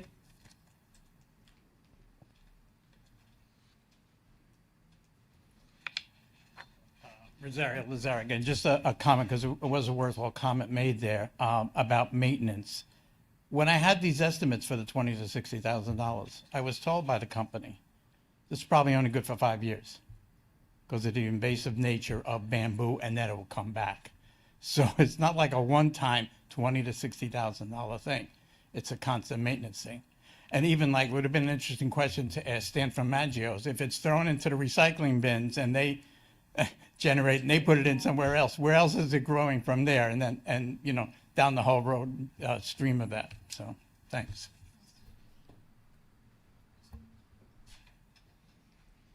One more comment. I did install a barrier on my property. It did nothing. It grows under it. It went right through it. My neighbor installed, actually dug out and put concrete. Didn't work. So we've tried measures to, you know, keep it back from our properties, and both of us have failed. And we've had several estimates from other people, and like he said, it's very expensive, especially when it's taken over a whole acre of land and it's just growing everywhere. So that doesn't help so I don't know how to remediate it without totally eliminating it. So.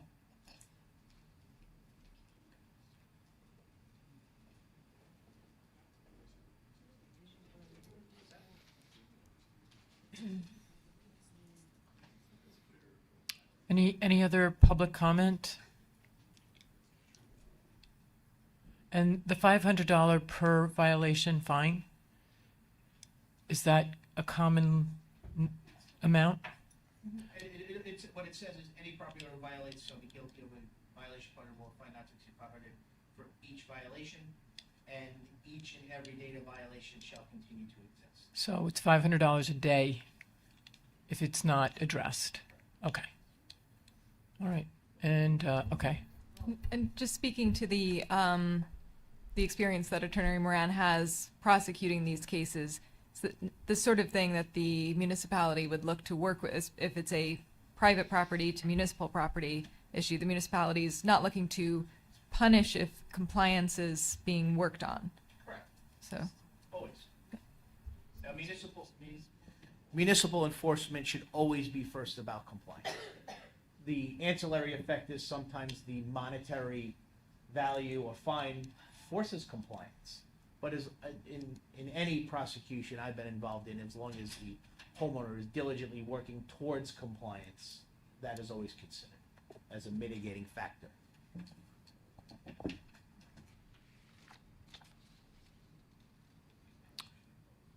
If that concludes the public comment,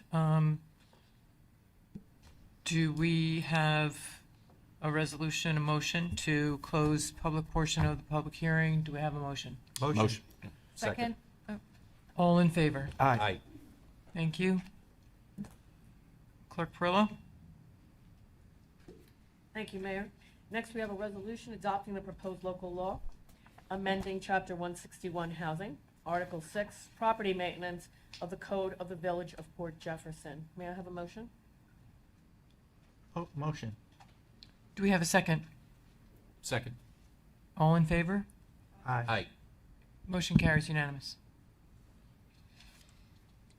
Thank you.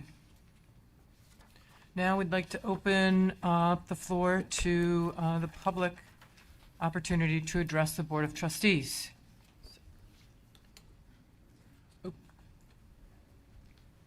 Hi, Stella Cohen, 111 Scraggy Hill Road, Port Jeff. I'm a member of the Tree Committee, and I apologise if this is out of order, but I noticed on tonight's agenda there was a resolution to invite bids for the tree, I believe it's the trimming, removal and stump grinding of trees on village property. Our Tree Committee is most concerned with the issue of devining, which is removing English ivy from those trees to prevent deterioration of the trees or in fact death of the tree. So I would respectfully ask the board to perhaps postpone Resolution 21 in order to expand the language that would include a divining operation from these respective bidders. That's it. Thank you very much.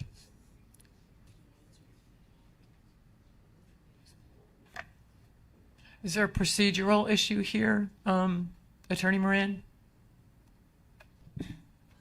I don't see why, if while in the field, if vining becomes an issue, there can't be a change order in the field. I think we could always go back out to bid, but to hold up the process that needs to happen for a period of months, I think is detrimental to the village. As this is an annual procedural matter, correct? Okay, thank you. Valid point about divining. Yeah.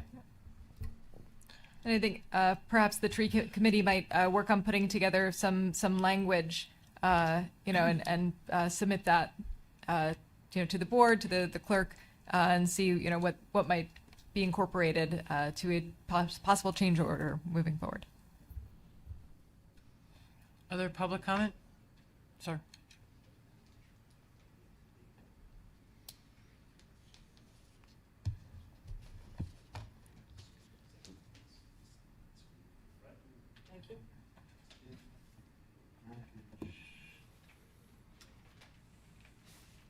Thank you.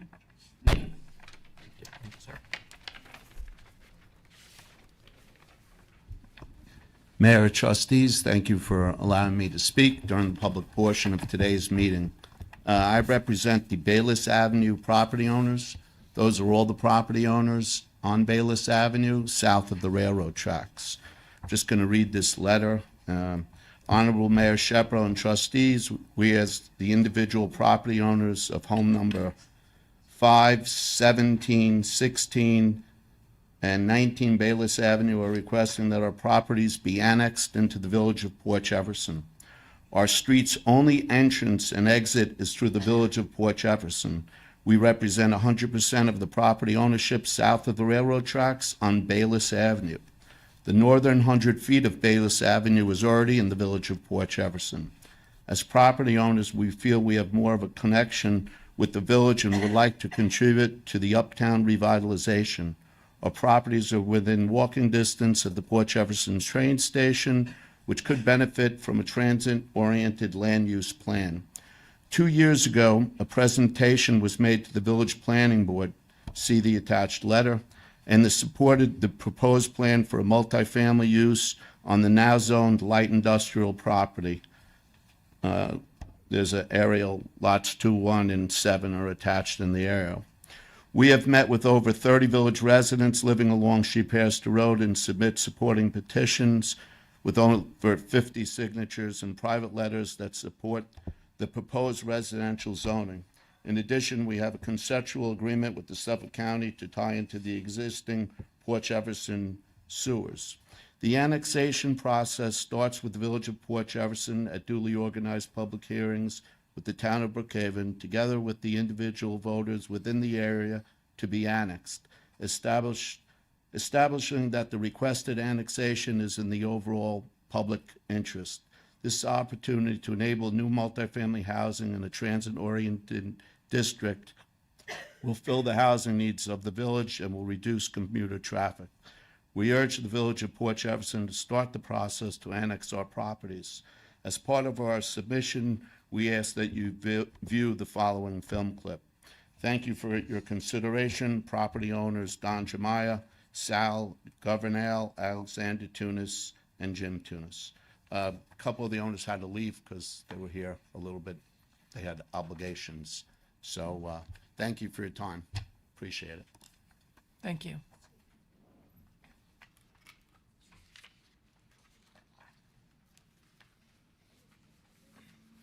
Do we have any other public comment tonight? Barbara Sabatino, 2 Westview Avenue. Just a quick question. I was in the Port Jeff Station post office, and where they have the mailboxes, there was a letter to you, but it was above my head. So I couldn't, and I have bifocals, so I'm doing one of these, but I really couldn't read it.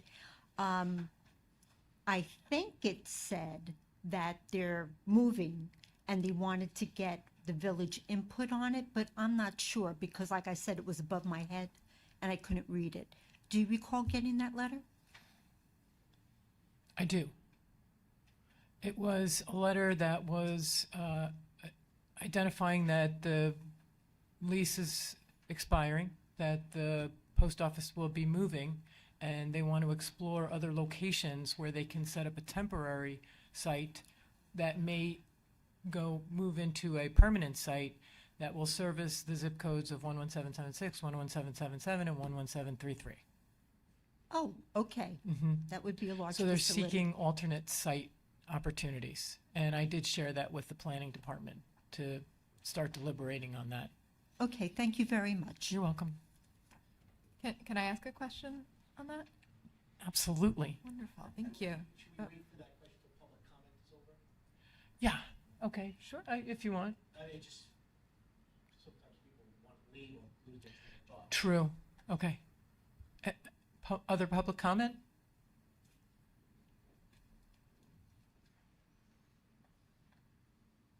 Arthur Epp, 206 East Main Street.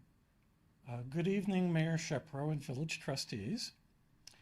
7.5 years ago, a guy in Chicago gave a speech on national television. This guy was quite passionate and he spoke for about exactly an hour.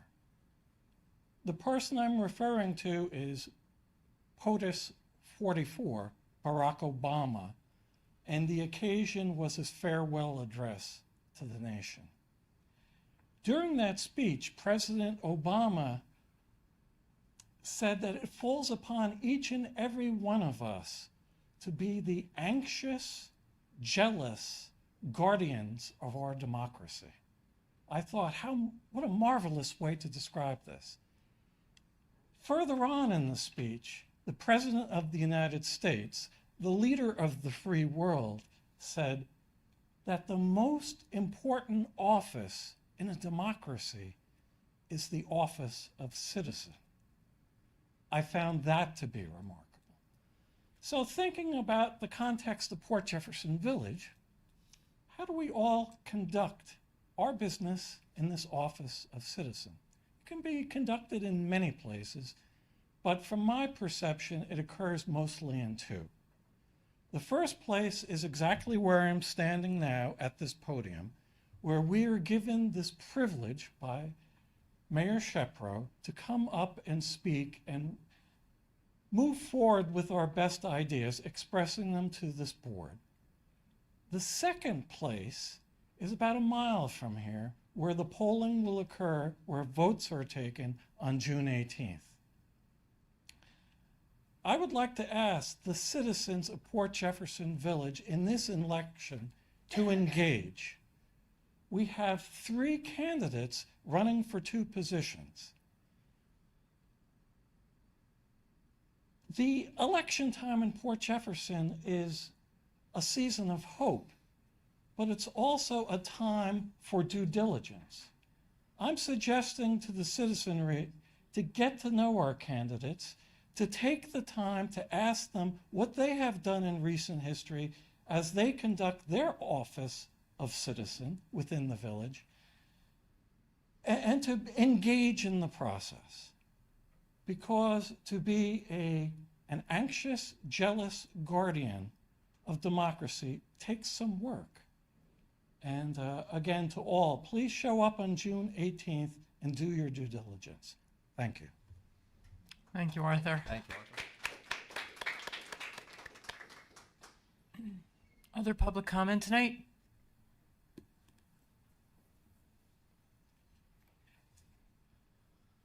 Well, it feels a lot wider up here. Good evening, Board of Trustees, residents. Something that stood out to me recently that I just wanted to comment on was there was a recent. Oh, excuse me. Can you please cite your name and address for the record? Drew Sora, 2 Stern Drive. Drew Sora, 2 Stern Drive. Excuse me, so sorry. There was a recent post on social media about the Sunday farmers market that will no longer be located on the on Harborfront Park grass. Just to read some of the comments on here. One of them saying, "My friend is a vendor, dislikes this decision." One of them saying, very bluntly, "Well, that sucks," which was quite blunt in my opinion. One person talking about, "This seems like a very silly, uninformed decision that should have been discussed with the residents first." Now, those are very blunt ways to put it. I don't agree with putting it that way in some of those instances. But unfortunately, I've watched recent board meetings and been to them many times recently. I've refrained from coming up here recently because I wanted to see what was going on more in this village and hear some explanations for some of the decisions that I've been seeing. But a lot has happened recently, and the public really deserves to hear what's going on. Mayor Shepro has, unfortunately, in my humble opinion, continued to act without community involvement and engagement. A quick decision was made with the Board of Trustees to replace the walkways at Harborfront Park with unflattering and environmentally unfriendly asphalt. Asphalt that can reach temperatures over 140 degrees and air temps of just 80 degrees. That decision was made with, in my opinion, very little community engagement. Her unanimous decision proposed recently to replace the brick walkways at Rocket Ship Park with stamped concrete. Her unanimous decision by herself to move the location of the summer farmers market inside and on the ice skating grate, while simultaneously raising their rates 40%. I've heard from vendors, and it's unfortunate, some of the things that I'm hearing. And I'm not liking some of the things that I'm hearing, and I wish that it was just me, but it's not.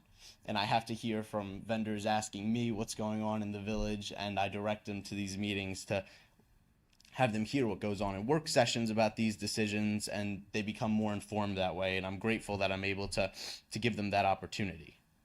Residents pay village taxes to, unfortunately, which is something that I'm very proud of, which is being able to walk on the grass and have it fixed if something happens. One of the things that I've also been doing recently is working with nonpartisan residents to propose putting hot asphalt warning signs on our park before we enter our parkways in Harborfront Park, which is something that has been happening in most parks because of skin destruction being able to occur within less than 60 seconds in temperatures of just 80 degrees. When you dictate our village through a purely financial lens, you create an unwelcoming village, which is something that someone said, but I completely agree with. The latter two decisions that I addressed today should have been at least discussed with the Board of Trustees in public first before being enacted. And the walkways at Harborfront Park should have been consulted with the ARC, the Architectural Review Committee, and the CAC, the Conservation Advisory Council, for the negative environmental impact. To my knowledge, they were not.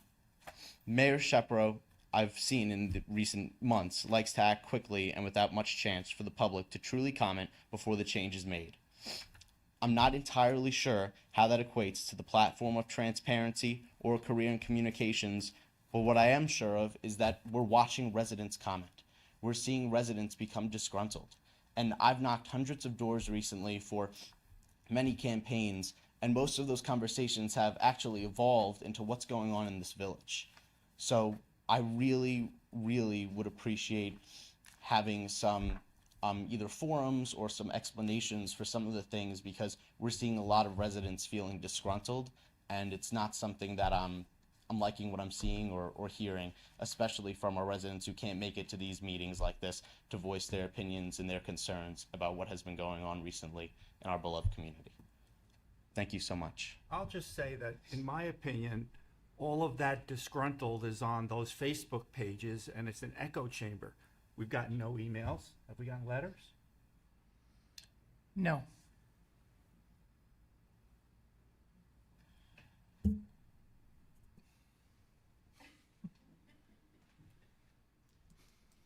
Public comment?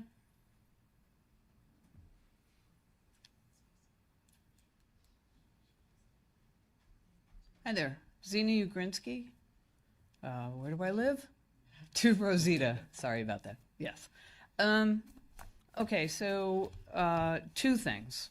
One, because I am a candidate for the Board of Trustees position, one of the 3, the other 2 are here. I spent 2 Sundays walking the farmers market and speaking to all the vendors. And I asked the question, how do you feel about having been moved? And the pretty consistent response I got back was, well, we understand that when it's wet, you know, we don't want to destroy the lawn, right? And maybe when it's dry, we could have it there. It feels to me as if that should be looked at as a happy medium, because we do know how to set up the farmer's market for both wet weather and dry weather, right? So that to me would be sort of a way to bring both sides together. And the other thing I wanted to say, which relates to the prior topic of, you know, there has been a very divisive, what would you call it? There are folks who are trying to be divisive in the village. And we watched it with last year's election. We watched it with some of the tactics that went on. I think we all also saw the village come out and voice their opinion about that kind of behavior. So the point I would like to make is last night's meeting on the bluff, to me, was a great start for open communication, for the ability for everyone to voice their comments, feelings. And I think we came out of that meeting last night with a plan to evaluate all of the possible potential solutions, approaches, and that this board would come back, and the committees, I believe you're setting up some committees to do some of that homework, and to share all of that research with the residents and have another conversation. But what was remarkable to me about last night was everybody had opposing opinions, but we had a dialogue, okay? And that's what's been missing. And that's why I'm not on Facebook. I have to be on Facebook now because I have a Xena for Trustee Facebook page. but I think one of our Suffolk County officers said it last night best. It's social media is not where we should be getting our information. We should be talking to each other about it. And we should be coming to meetings like this and the meeting last night. So I will get off my soapbox. And thank you very much. But I thought last night's meeting was a great example of how we come together. Thank you. I just want to correct my response to Drew's question. We did get one letter this week, and we have a manager of our farmers market, and we have a day-to-day operations person of the farmers market. And we listen to the staff input and feedback about how to manage village property. And we make decisions based on that first. And just for the record, there was no discussion about permanently moving the farmers market anywhere at any time. We had the farmers market over at the village hall when the Historical Society ran their antiques and garden show out of respect for the property and their goals. And the farmers market vendors happily moved over to the village hall property and had a successful market that day, to my knowledge, how I was informed as such. So there is no restriction or resolution or law that we have to hold the farmer's market on the village center property and in the ice skating rink every single day. In fact, we had a meeting with staff last week to move the farmer's market back onto the park area because the rink was getting too hot and it was kind of peeling up, so it wasn't good for the market or access into the rink. So my office door is open when I'm in the office, which is pretty much every day of the week. My email address is published. My cell phone number is published. And if anybody has and wants to have a conversation with me in person about any of these issues, happily take an appointment, get coffee, whatever. I mean, and that's not news. I've been doing that for the past 11 months, meeting with people in person. So taking visitors in my office without appointments. Just somebody stops in and I meet with them. It's no big deal. So that said, do we have any other public comment? I was just going to comment on the sort of structure of the farmers market. And so we have Melissa, who is sort of the hands-on manager of the farmers market and works under Renee at the recreation department. So I'm wondering if there's sort of a dialogue that goes on that gets handed up the chain from Melissa with the vendors, because I know she speaks to each and every one of them on the weekly. So do we have, I imagine vendors know that if they had a complaint or opinion that they're invited to tell Melissa, who would liaise that and help in the decision-making process. Yes. Yeah. So, I'm always a structurally thinking person, so I appreciate sort of informal discussions, which inevitably happen because we're human. But I guess sitting here today would want the vendors to know that if they have strong opinion, to let their farmers market manager know, and she will liaise that, and that will eventually get to our desks and help in the decision-making process, because we know that is a gem of this community, and we want to make sure that, the vendors who help make it so, are feeling fairly treated, and it continues to be a very successful market. Thank you. Trustee Cassay, do we have any other public comments today? Okay. Motion to close the public comment portion of do we have a motion to close the public comment portion of I don't know if we have to do that, but I'm doing it. Okay. Okay. Thank you, Drew. Yep. Anybody want to vote on? No, it's okay. Can I just ask my mail question? Post office question? Oh, sure, yes. Sure. Was that letter in any way related to or suggesting that this lease and move is related to the post office in the Jefferson Plaza and that move as well? That's where you were, right? In the post office in 11776. Okay, Yes. very good. I thought you were talking about the our little post office. So our little post office, there's no change happening. We haven't been notified of any changes Very to good. the location of the Okay. downtown post Thank you for that office. clarification. Very good. Thank you.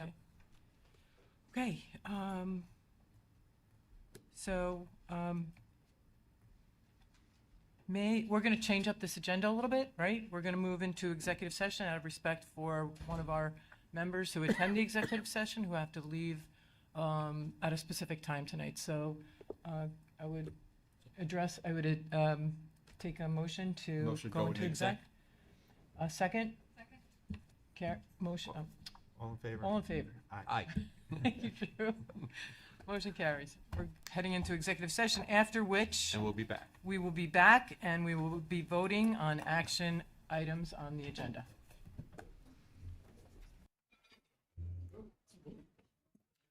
And Jewel, will you put up a notification on the YouTube saying that we are in executive session and we'll be back? Thank you.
Well, Stephen's gonna help tonight.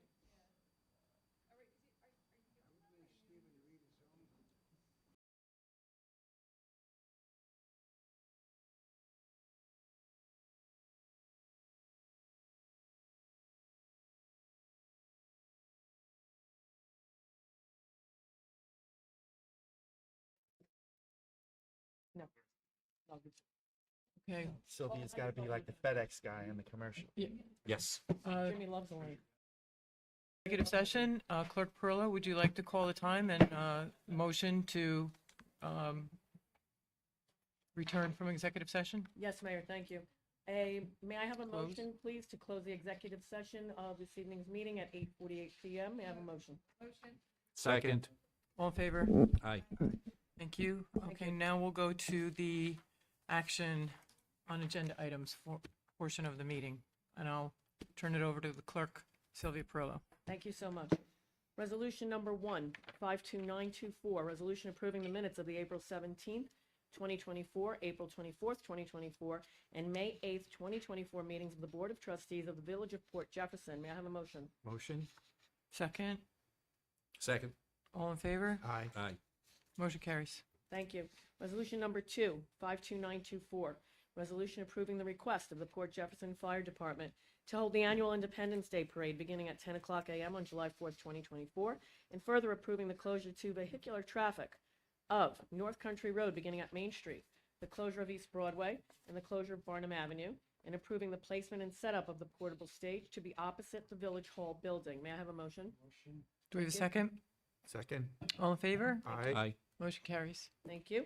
Resolution number 52924, resolution approving the attached agreement between the Village of Port Jefferson and the Port Jefferson Harbor Education and Arts Conservancy, Inc., and authorizing Mayor Shepro to execute the agreement between the Village of Port Jefferson and the Port Jefferson Harbor Education and Arts Conservancy, Inc., on behalf of the Village of Port Jefferson. We are- So yes. there's been some discussion, and we are going to table this until we have a more time to take a look at it through our attorney. And no problems, just want to make it sure all the Ts are crossed and the Is are dotted. So we'll bring it back to the board next month. So we'll vote on this motion, and then we'll have a motion to table. We'll amend this motion and have it as a motion to table. Okay? Okay. May I have a motion? Motion? I'm confused. What are we motioning? We're going to motion this resolution. We already had the discussion. And then we'll amend it for the Okay, tabling. I'll second. Got it. Got it? All in favor? Thank you. So we had the discussion, and now we're not voting on this because we now need a motion to table. So may we have a motion to table? Motion to table. Thank you. Do we have a second? Second. All in favor? Aye. Aye. Thank you Motion very carries. much. Thank you for the amended motion. Resolution number 52924, resolution renewing the attached independent contractor agreement between the Village of Port Jefferson and Melissa Dunstetter for the provision of farmers market manager services with the agreement to expire on May 31st, 2025. May I have a motion? Motion? Second. All in favor? Aye. This was discussed with Melissa, and she's pleased with the terms. Yes. Thank you. All in favor? Aye. Aye. Motion carries. Resolution number 52924, resolution establishing that the Port Jefferson Parking Committee will, effective immediately, be under the auspices of the Village of Port Jefferson, specifically the Department of Building, Planning, and Environmental Services, and its designated liaison thereof. May I have a motion? All in favor? Aye. Aye. Motion carries. Thank you. Resolution number 52924, resolution authorizing the Treasurer's Office to process required monthly or other interval checks prior to audit for the Port Jefferson Country Club related to grill room minimums for contractual obligation, with such checks to be included in the monthly abstract as quote-unquote prepaid items. May I have a motion? Motion? Do we have a second? Second. We have discussion on this? Yes. Could you explain this? Okay, so do you want to explain it, Stephen? Okay. So when we charge for membership, they have to pay ahead of time for their grill room minimums for the first round. And when the money comes in, there's no mechanism other than a manual check request to be able to just write the check right away. It needs to go on the abstract. So what this does is it allows us to write the check to TPG so that they can then issue the members their cards to then be used at the water view and the turn. Okay, got it. Thank you. Makes it instantly available, basically. Thank you. All right. All in favor? Aye. Motion carries. Resolution number 7, 52924. Resolution approving the attached senior citizen exemption applications resolution submitted by Assessor D'Amato, which intent is to ease and simplify the application process and which senior citizen exemption applications resolution would take effect for the 2025 tax assessment year. May I have a motion? Second. All in favor? Aye. Motion carries. Thank you. Excuse me. Resolution number 8, 52924. Resolution establishing the position of docent for the Village of Port Jefferson Drowned Meadow Cottage Museum and appointing Chris Ryan as docent for the Drowned Meadow Cottage Museum with an allocated disbursement not to exceed $1,500 per grant year for services rendered, and authorizing Mayor Shepro to sign the independent contractor agreement between the Village of Port Jefferson and Chris Ryan. May I have a motion? Motion? All in favor? Or any discussion on this? Discussion? All in favor? Aye. Aye. Motion carries. Resolution number 9, 52924. Resolution establishing the position of curator and historic contributor for the Village of Port Jefferson Drowned Meadow Cottage Museum and appointing Mark Sternberg as curator and historic contributor for the Drowned Meadow Cottage Museum with an allocated disbursement not to exceed $1,500 per grant year for services rendered, and authorizing Mayor Shepro to sign the independent contractor agreement between the Village of Port Jefferson and Mark Sternberg. May I have a motion? Motion. Second? All in favor? Aye. Aye.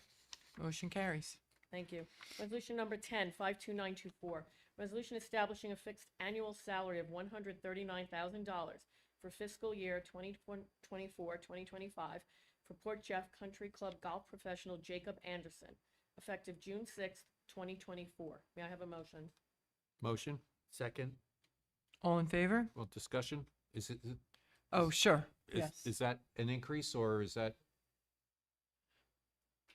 No, it's essentially the golf lesson revenue that had been done previously is now being put through as salary.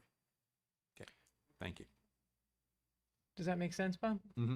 Okay. Yeah. Everybody understand that? And was there a corresponding contract amendment to clarify that with the salary, there will no longer be sort of that percentage? There was no contract previous. Got it. It was done by resolution. It was done by resolution, which is why we're Okay. having another resolution this evening. So no more splitting the revenue. It's all built in based on previous year's revenue that the professional. So this will be reflected in several of the amendments we have, the resolutions we have going through here, where we had 1099 payments going out to employees as a supplemental income. We're correcting that and bringing it back in as part of their salary based on, do we average out the last few years? Is that what we did? Yes. Okay. So that's basically and they're all very happy about this, correct? Yes. Yes. Okay, all in favor? Aye. Aye. Motion carries. Thank you.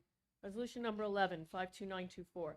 Resolution establishing a fixed annual salary of $93,000 for fiscal year 2024-2025 for Port Jeff Country Club golf assistant professional Larry Scorticini, effective June 6, 2024. May I have a motion?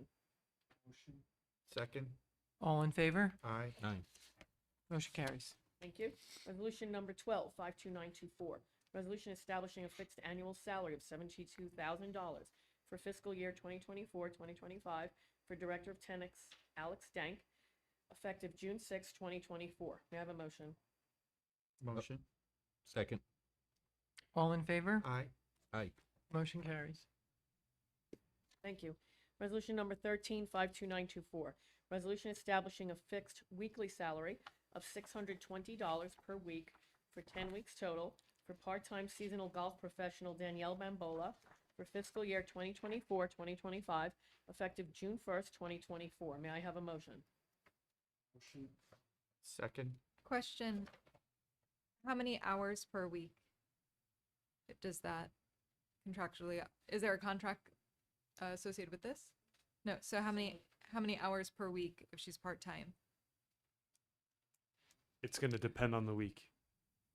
This is why it's a Is there a minimum? Depends on the rain, it depends yeah, on it the depends weather. on the rain. I mean, depends if on all this kinds of we things. looked at the entire year last year, what her compensation was, and based this number on that, which is what we did for the previous. And it's basically establishing a set amount. Has to get done as much as possible. If more comes in, you look back at these figures for the next year to see if any adjustment needs to be made. Does that make sense? I hear that. There's no fixed amount of there's of no hours. minimum or maximum. Correct, because it can fluctuate so wildly depending on the weather. Interesting. We had a total amount of hours that was worked last year, and we were basing this number based off of that. And we don't have contracts with any of these? These are employees. No, because they're employees. They're employees. So we don't have contracts. This was, But we have job descriptions? Yeah, there are job descriptions. Yeah, yeah. Yes. And so that I'm just Not a looking to see that contract. this is reflected in the job She description. teaches golf. She gives golf lessons. It's in the at the Suffolk country County club. job description that And the she golf did. professionals civil will service. can Yeah. teach golf lessons. And so it's just she's agreed that some weeks it might be 50 hours and some weeks it might be 0 hours. These and- are- That's how it was last year, but yes. This is what golf professionals are accustomed to, pretty much. All in favor? Aye. thank you. Resolution number 14-52924. Resolution approving an increase to $150,000 per year for the annual salary of Superintendent of Public Works Stephen Gallagher, effective July 4th, 2024, owing to the assumption of additional duties. May I have a motion? Motion. Second. All in favor? Question Yeah, before we, question. it's in the budget. I mean, I know this is effective the next This fiscal budget, but how does this affect the budget? correct.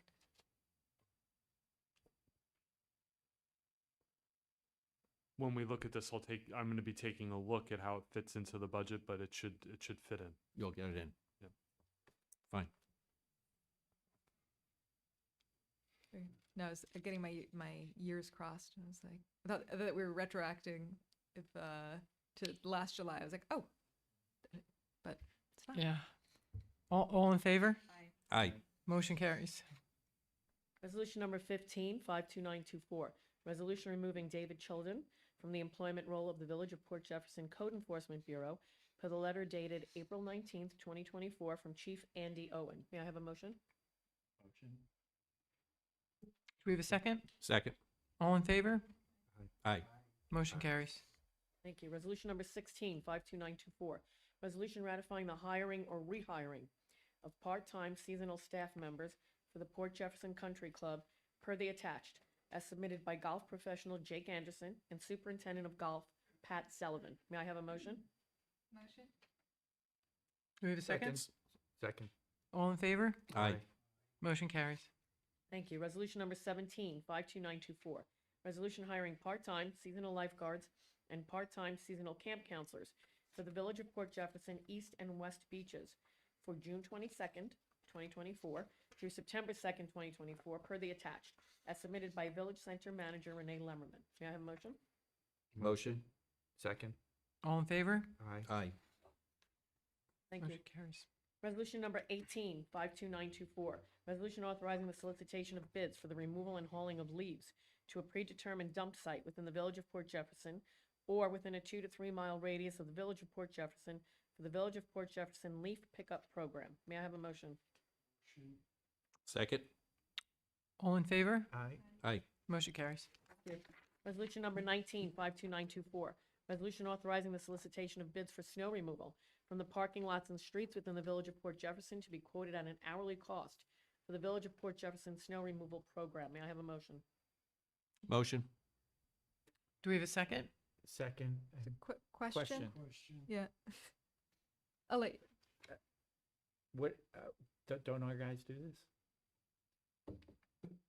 Not from parking lots. That's Oh, all. not from parking lots. Okay. Yes. All right. It is a supplemental service, Got it. and it's partially, Yeah, I'm just wondering, what are we doing with those little bobcats? I'm sorry, what? They clean the sidewalks. the bobcats that clean the sidewalks when it snows. So the priority is to clean the streets. Right. The bid has a contract with the bobcat owners to clean sidewalks as well. And so our DPW manages the cleaning based on, you know, the emergency route, emergency needs, fire department, EMS, health situations, and then goes into goes into parking lots and areas, and then the sidewalks are also addressed by the bid and the people who own the storefronts. Does that answer your question though, Stan? I'm not sure I understand it. It doesn't answer the question, but I know that we have 2 bobcats, right? Yeah. Right, but we don't operate those. Those are, the bid operates that. We did operate them. DPW manages the snow removal. They utilize all the equipment that we have in the Department of Public Works facility, and So what is this supplemental? So what would the bid be for? In what case would This is to clear the side, this is for the parking lots. this is parking lots and streets? so when there is a great deal of snow and we need supplemental support, we bid it out every year to bring in crews that are independently contracted. So we put out a bid every year to solicit bids from independent contractors to supplement our snow removal program when it's overwhelming, and if things need to be done in areas that are secondarily needed to the ones that our department is doing. Okay, I don't remember seeing a resolution in the past. Is it that we just didn't pass? This is a resolution that we pass every year, Yeah, no? every year we go out to bid for that. All right. And do we ever call it in? Steve's called them in, depending on the snow, It's on the snow event. Yeah. Sure. I mean, there hasn't been a great deal of snow events, but I believe when this we have a past year, major snow. Yeah, we Yeah, called it in. that makes sense. All in favor? Aye. Aye. Motion carries. Thank you. Resolution number 20-52924, resolution authorizing the solicitation of bids for the repair, replacement, maintenance, and new installation of overhead and underground lighting, and for the maintenance of traffic signals in the Village of Port Jefferson. May I have a motion? Motion? Second? Discussion on this? Similar principle, Mhm. right? All in favor? Aye. Aye. Motion carries. Thank you. Resolution number 21-52924, resolution authorizing the solicitation of bids for the trimming, removal, and stump grinding of specified village trees on village properties. May I have a motion? Motion? Second? It's a question on that. So this is, again, a blanket. This isn't addressing specific trees. This is just which vendors would we call if Steve says, hey, there's a tree that needs to be removed or a stump ground. That we can handle, correct? Very good. And so if in the future we wanted to add any kind of maintenance factor to it, we could. Yes, Thank you. you're welcome. All in favor? Aye. Aye. Motion carries. Thank you. Resolution number 22-52924, resolution authorizing the solicitation of proposals for the remediation or replacement of sidewalks at Rocket Ship Park and the village-owned tennis courts, and the remediation or replacement of curbs and sidewalks at Wynn Lane. May I have a motion? Motion. Second? Do we have any discussion on this? This is just a solicitation of proposals. Doesn't mean that we're going ahead with the project or anything. We're just That's getting correct. bids in to see what it would cost if we want to go ahead with the whole thing. That's correct. Fine. And are we, as discussed at the work session, are we asking for bids for both stamped concrete and the Correct. brick? Yes. Yes. Yes, we are. Thank you. Yeah, that's in the specs. All in favor? Aye. Aye. Motion carries. Thank you. Resolution number 23, 52924. Resolution authorizing the solicitation of proposals from interested mobile food vendors as concessionaires for the use of village-owned property at the east and west beaches for the 2024 beach season. May I have a motion? Second. All in favor? Aye. Aye. Motion carries. Thank you. Resolution number 24, 52924. Resolution authorizing the solicitation of a request for proposals for the provision of independent audit services. May I have a motion? Motion. Second. Second. Third. Discussion? Do we have discussion on this? Any questions? All- Was this what we're going to add? An hourly? No. No, this is the annual independent audit, which we're getting ready to work on, right? For the closing of the fiscal year 2023-24, correct? So all in favor? Aye. Motion carries. Thank you. Resolution number 25, 52924. Resolution approving the attached proposal submitted by Haydock Engineering, LLC, for the provision of environmental consulting services on an as-needed, on-call basis. May I have a motion? Second. All in favor? Aye. Motion carries. Thank you. Excuse me. Resolution number 26, 52924. Resolution approving the attached proposal submitted by East End Accounting Services Corp. for the provision, of consulting services specific to fiscal and government policies and procedures and other matters related to government administration and public safety in an amount not to exceed 20 hours per month. May I have a motion? Second. All in favor? Aye. Motion carries. Thank you. Resolution number 27, 52924 has a correction. Resolution approving an update, Resolution approving the revised proposal submitted by Graham Restoration Company, Inc. in the amount of $284,204 for the remediation, repair, or replacement of roofs at specified Village of Port Jefferson owned locations per the bid opening on May 2nd, 2024, and authorizing Mayor Shepro to sign the contract between the Village of Port Jefferson and Graham Restoration Company, Inc. May I have a motion? Motion. All in favor? Aye. Motion carries. Thank you. Our roofs will be fixed. Resolution number 28, 52924. Resolution scheduling a public hearing for 6 o'clock p.m. on June 26, 2024, at Port Jefferson Village Hall, 121 West Broadway, Port Jefferson, New York, 11777, to consider a change of zone for property located at Sheldrake Avenue, Suffolk County Tax Map Number 206.7.01.007.001, from RB2 Single Family Residence District to MW1 Marine Waterfront District in accordance with the stipulation of settlement index number 11-08199, Supreme Court of the State of New York, Suffolk County, January 4th, 2017. May I have a motion? Second. All in favor? Aye. Aye. Motion carries. Thank you. Resolution number 29, 52924. Resolution scheduling a public hearing for 6 o'clock p.m. on June 26, 2024 at Port Jefferson Village Hall, 121 West Broadway, Port Jefferson, New York, 11777, regarding a proposed local law amending Chapter 213, Stormwater Management, Article 2, Illicit Discharge and Connections of the Code of the Village of Port Jefferson. May I have a motion? Motion. Second. All in favor? Aye. Motion carries. Thank you. And now we'll hear from Treasurer Gafka. Resolution 30, 52924. Resolution authorizing Treasurer Gafka to create a new capital fund expense account to be known as line item H7145-220, Village Center Skating Rink Equipment.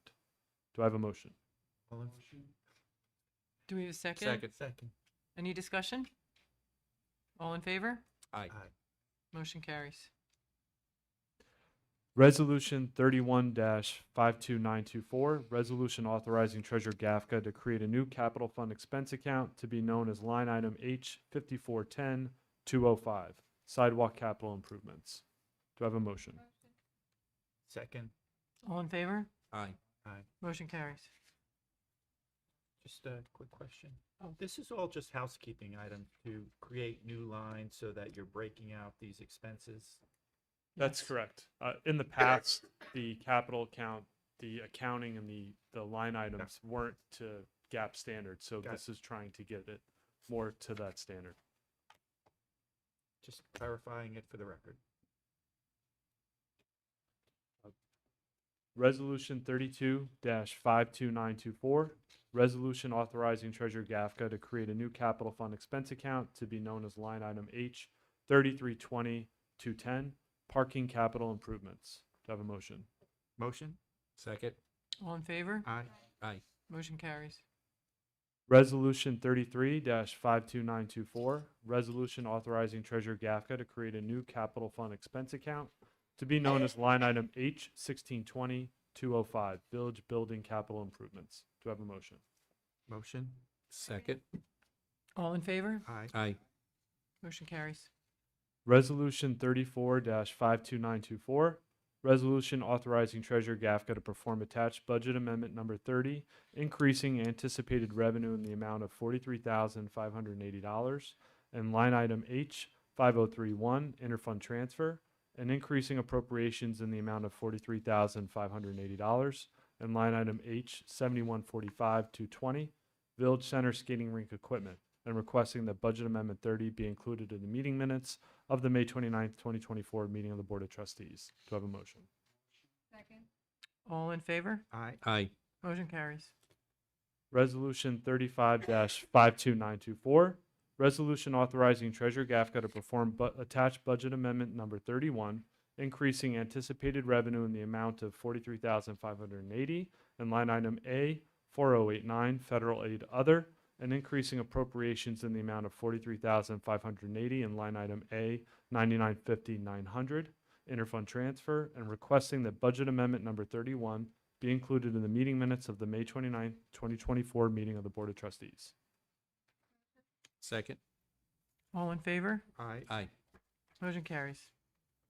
Resolution 36-52924, resolution authorizing Treasurer Gafka to perform attached budget amendment number 32, increasing anticipated revenue in the amount of $373,698 for line item H 3501 consolidated highway aid, and increasing appropriations in the amount of $373,698 for line item H 5110-205 highway capital paving projects, and requesting the budget amendment number 32 be included in the meeting minutes of the May 29th, 2024 meeting of the Board of Trustees.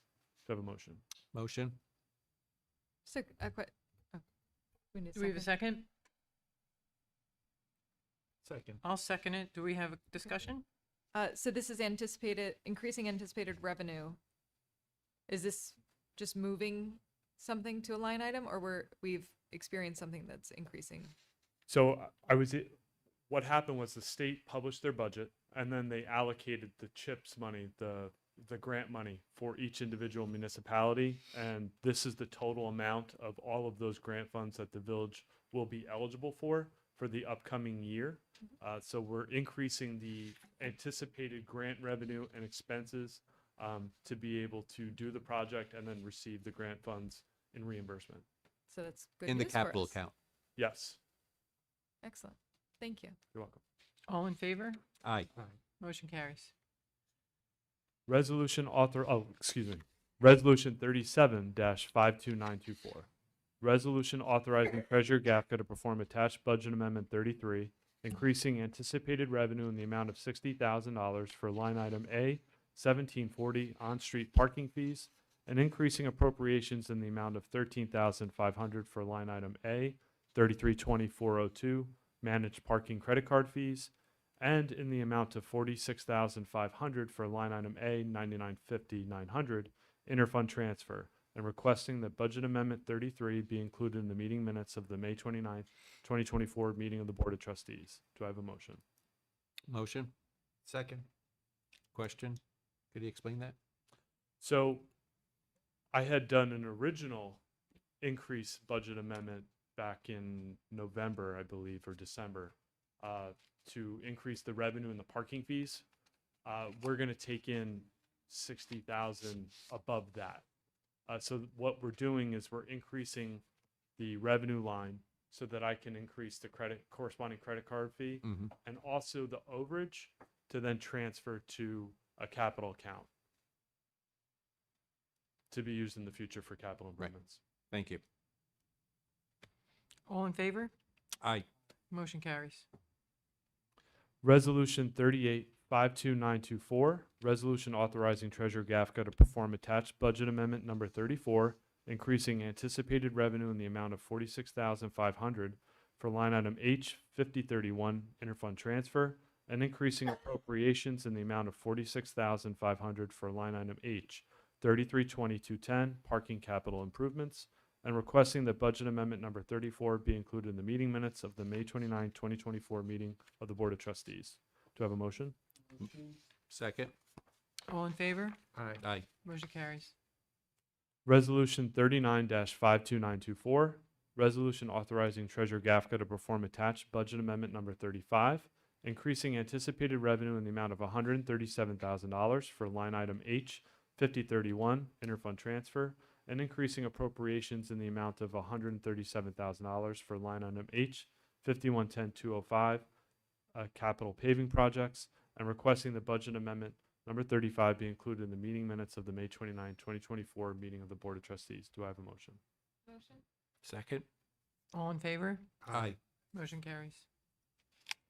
Resolution 40-52924, resolution authorizing Treasurer Gafka to perform attached budget amendment number 36, increasing anticipated revenue in the amount of $30,000 for line item H 5031 interfund transfer, and increasing appropriations in the amount of $30,000 for line item H 5410-205 capital sidewalk improvement projects for the Barnum Avenue sidewalk repair, and requesting that budget amendment number 36 be included in the meeting minutes of the May 29, 2024 meeting of the Board of Trustees. Do I have a motion? Motion. Second. All in favor? Aye. Motion carries.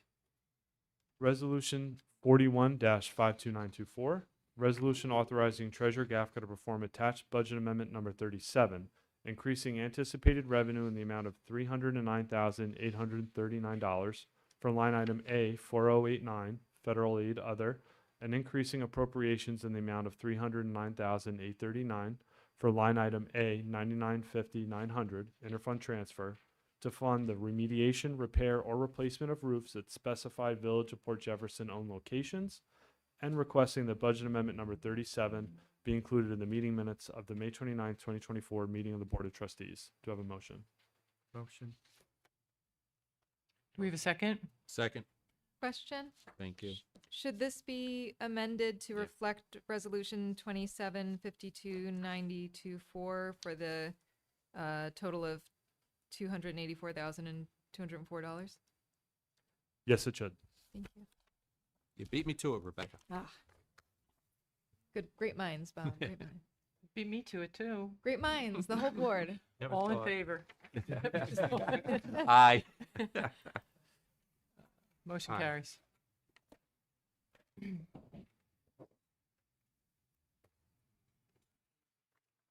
This one too.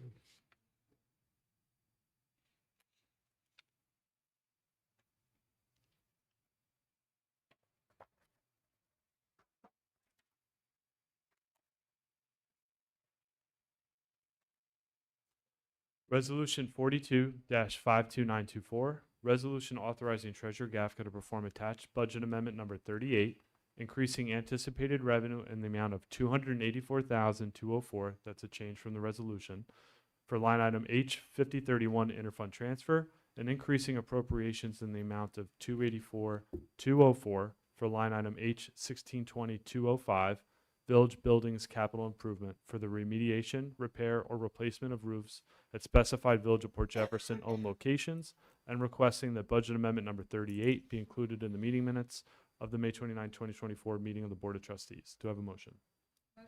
Second. All in favor? Aye. Motion carries. Resolution 43-52924, resolution authorizing Treasurer Gafka to perform attached budget transfer number 6, transferring appropriations out of line item A 9950-900 interfund transfer, and transferring appropriations into line item A 1325-400 treasurer expense, in the amount of $16,900 to fund the cost of the fixed asset evaluation, and requesting that the budget transfer number 6 be included in the meeting minutes of the May 29th, 2024 meeting of the Board of Trustees. Do I have a motion? Second. All in favor? Aye. Aye. Motion carries. Resolution 44-52924, resolution authorizing Treasurer Gafka to perform attached budget transfer number 7, transferring appropriations out of line item A, 9950-900, interfund transfer, and transferring appropriations into line item A, 1325-400, treasurer expense, in the amount of $28,000 to fund the costs of the professional financial services from Moody's and Munistat related to the ban to bond conversion, and requesting that budget transfer number 7 be included in the meeting minutes of the May 29th, 2024 meeting of the Board of Trustees. Do I have a motion? Motion. Second. Question? Yes. What's the, what ban is that? This was the East Beach Bluff ban that we turned into the bond since there were no corresponding grant monies. So there is a fee from each of these organizations to related to that process. Thank you. All in favor? Aye. Motion carries. Only a few more, I promised. Now you understand our pain. Imagine typing it. Stephen, I just want to say I appreciate the detail and the effort you put into this, because this is really important to follow these numbers. And we couldn't, the way that you do your job is aided by doing this way, and it's the right way to do it.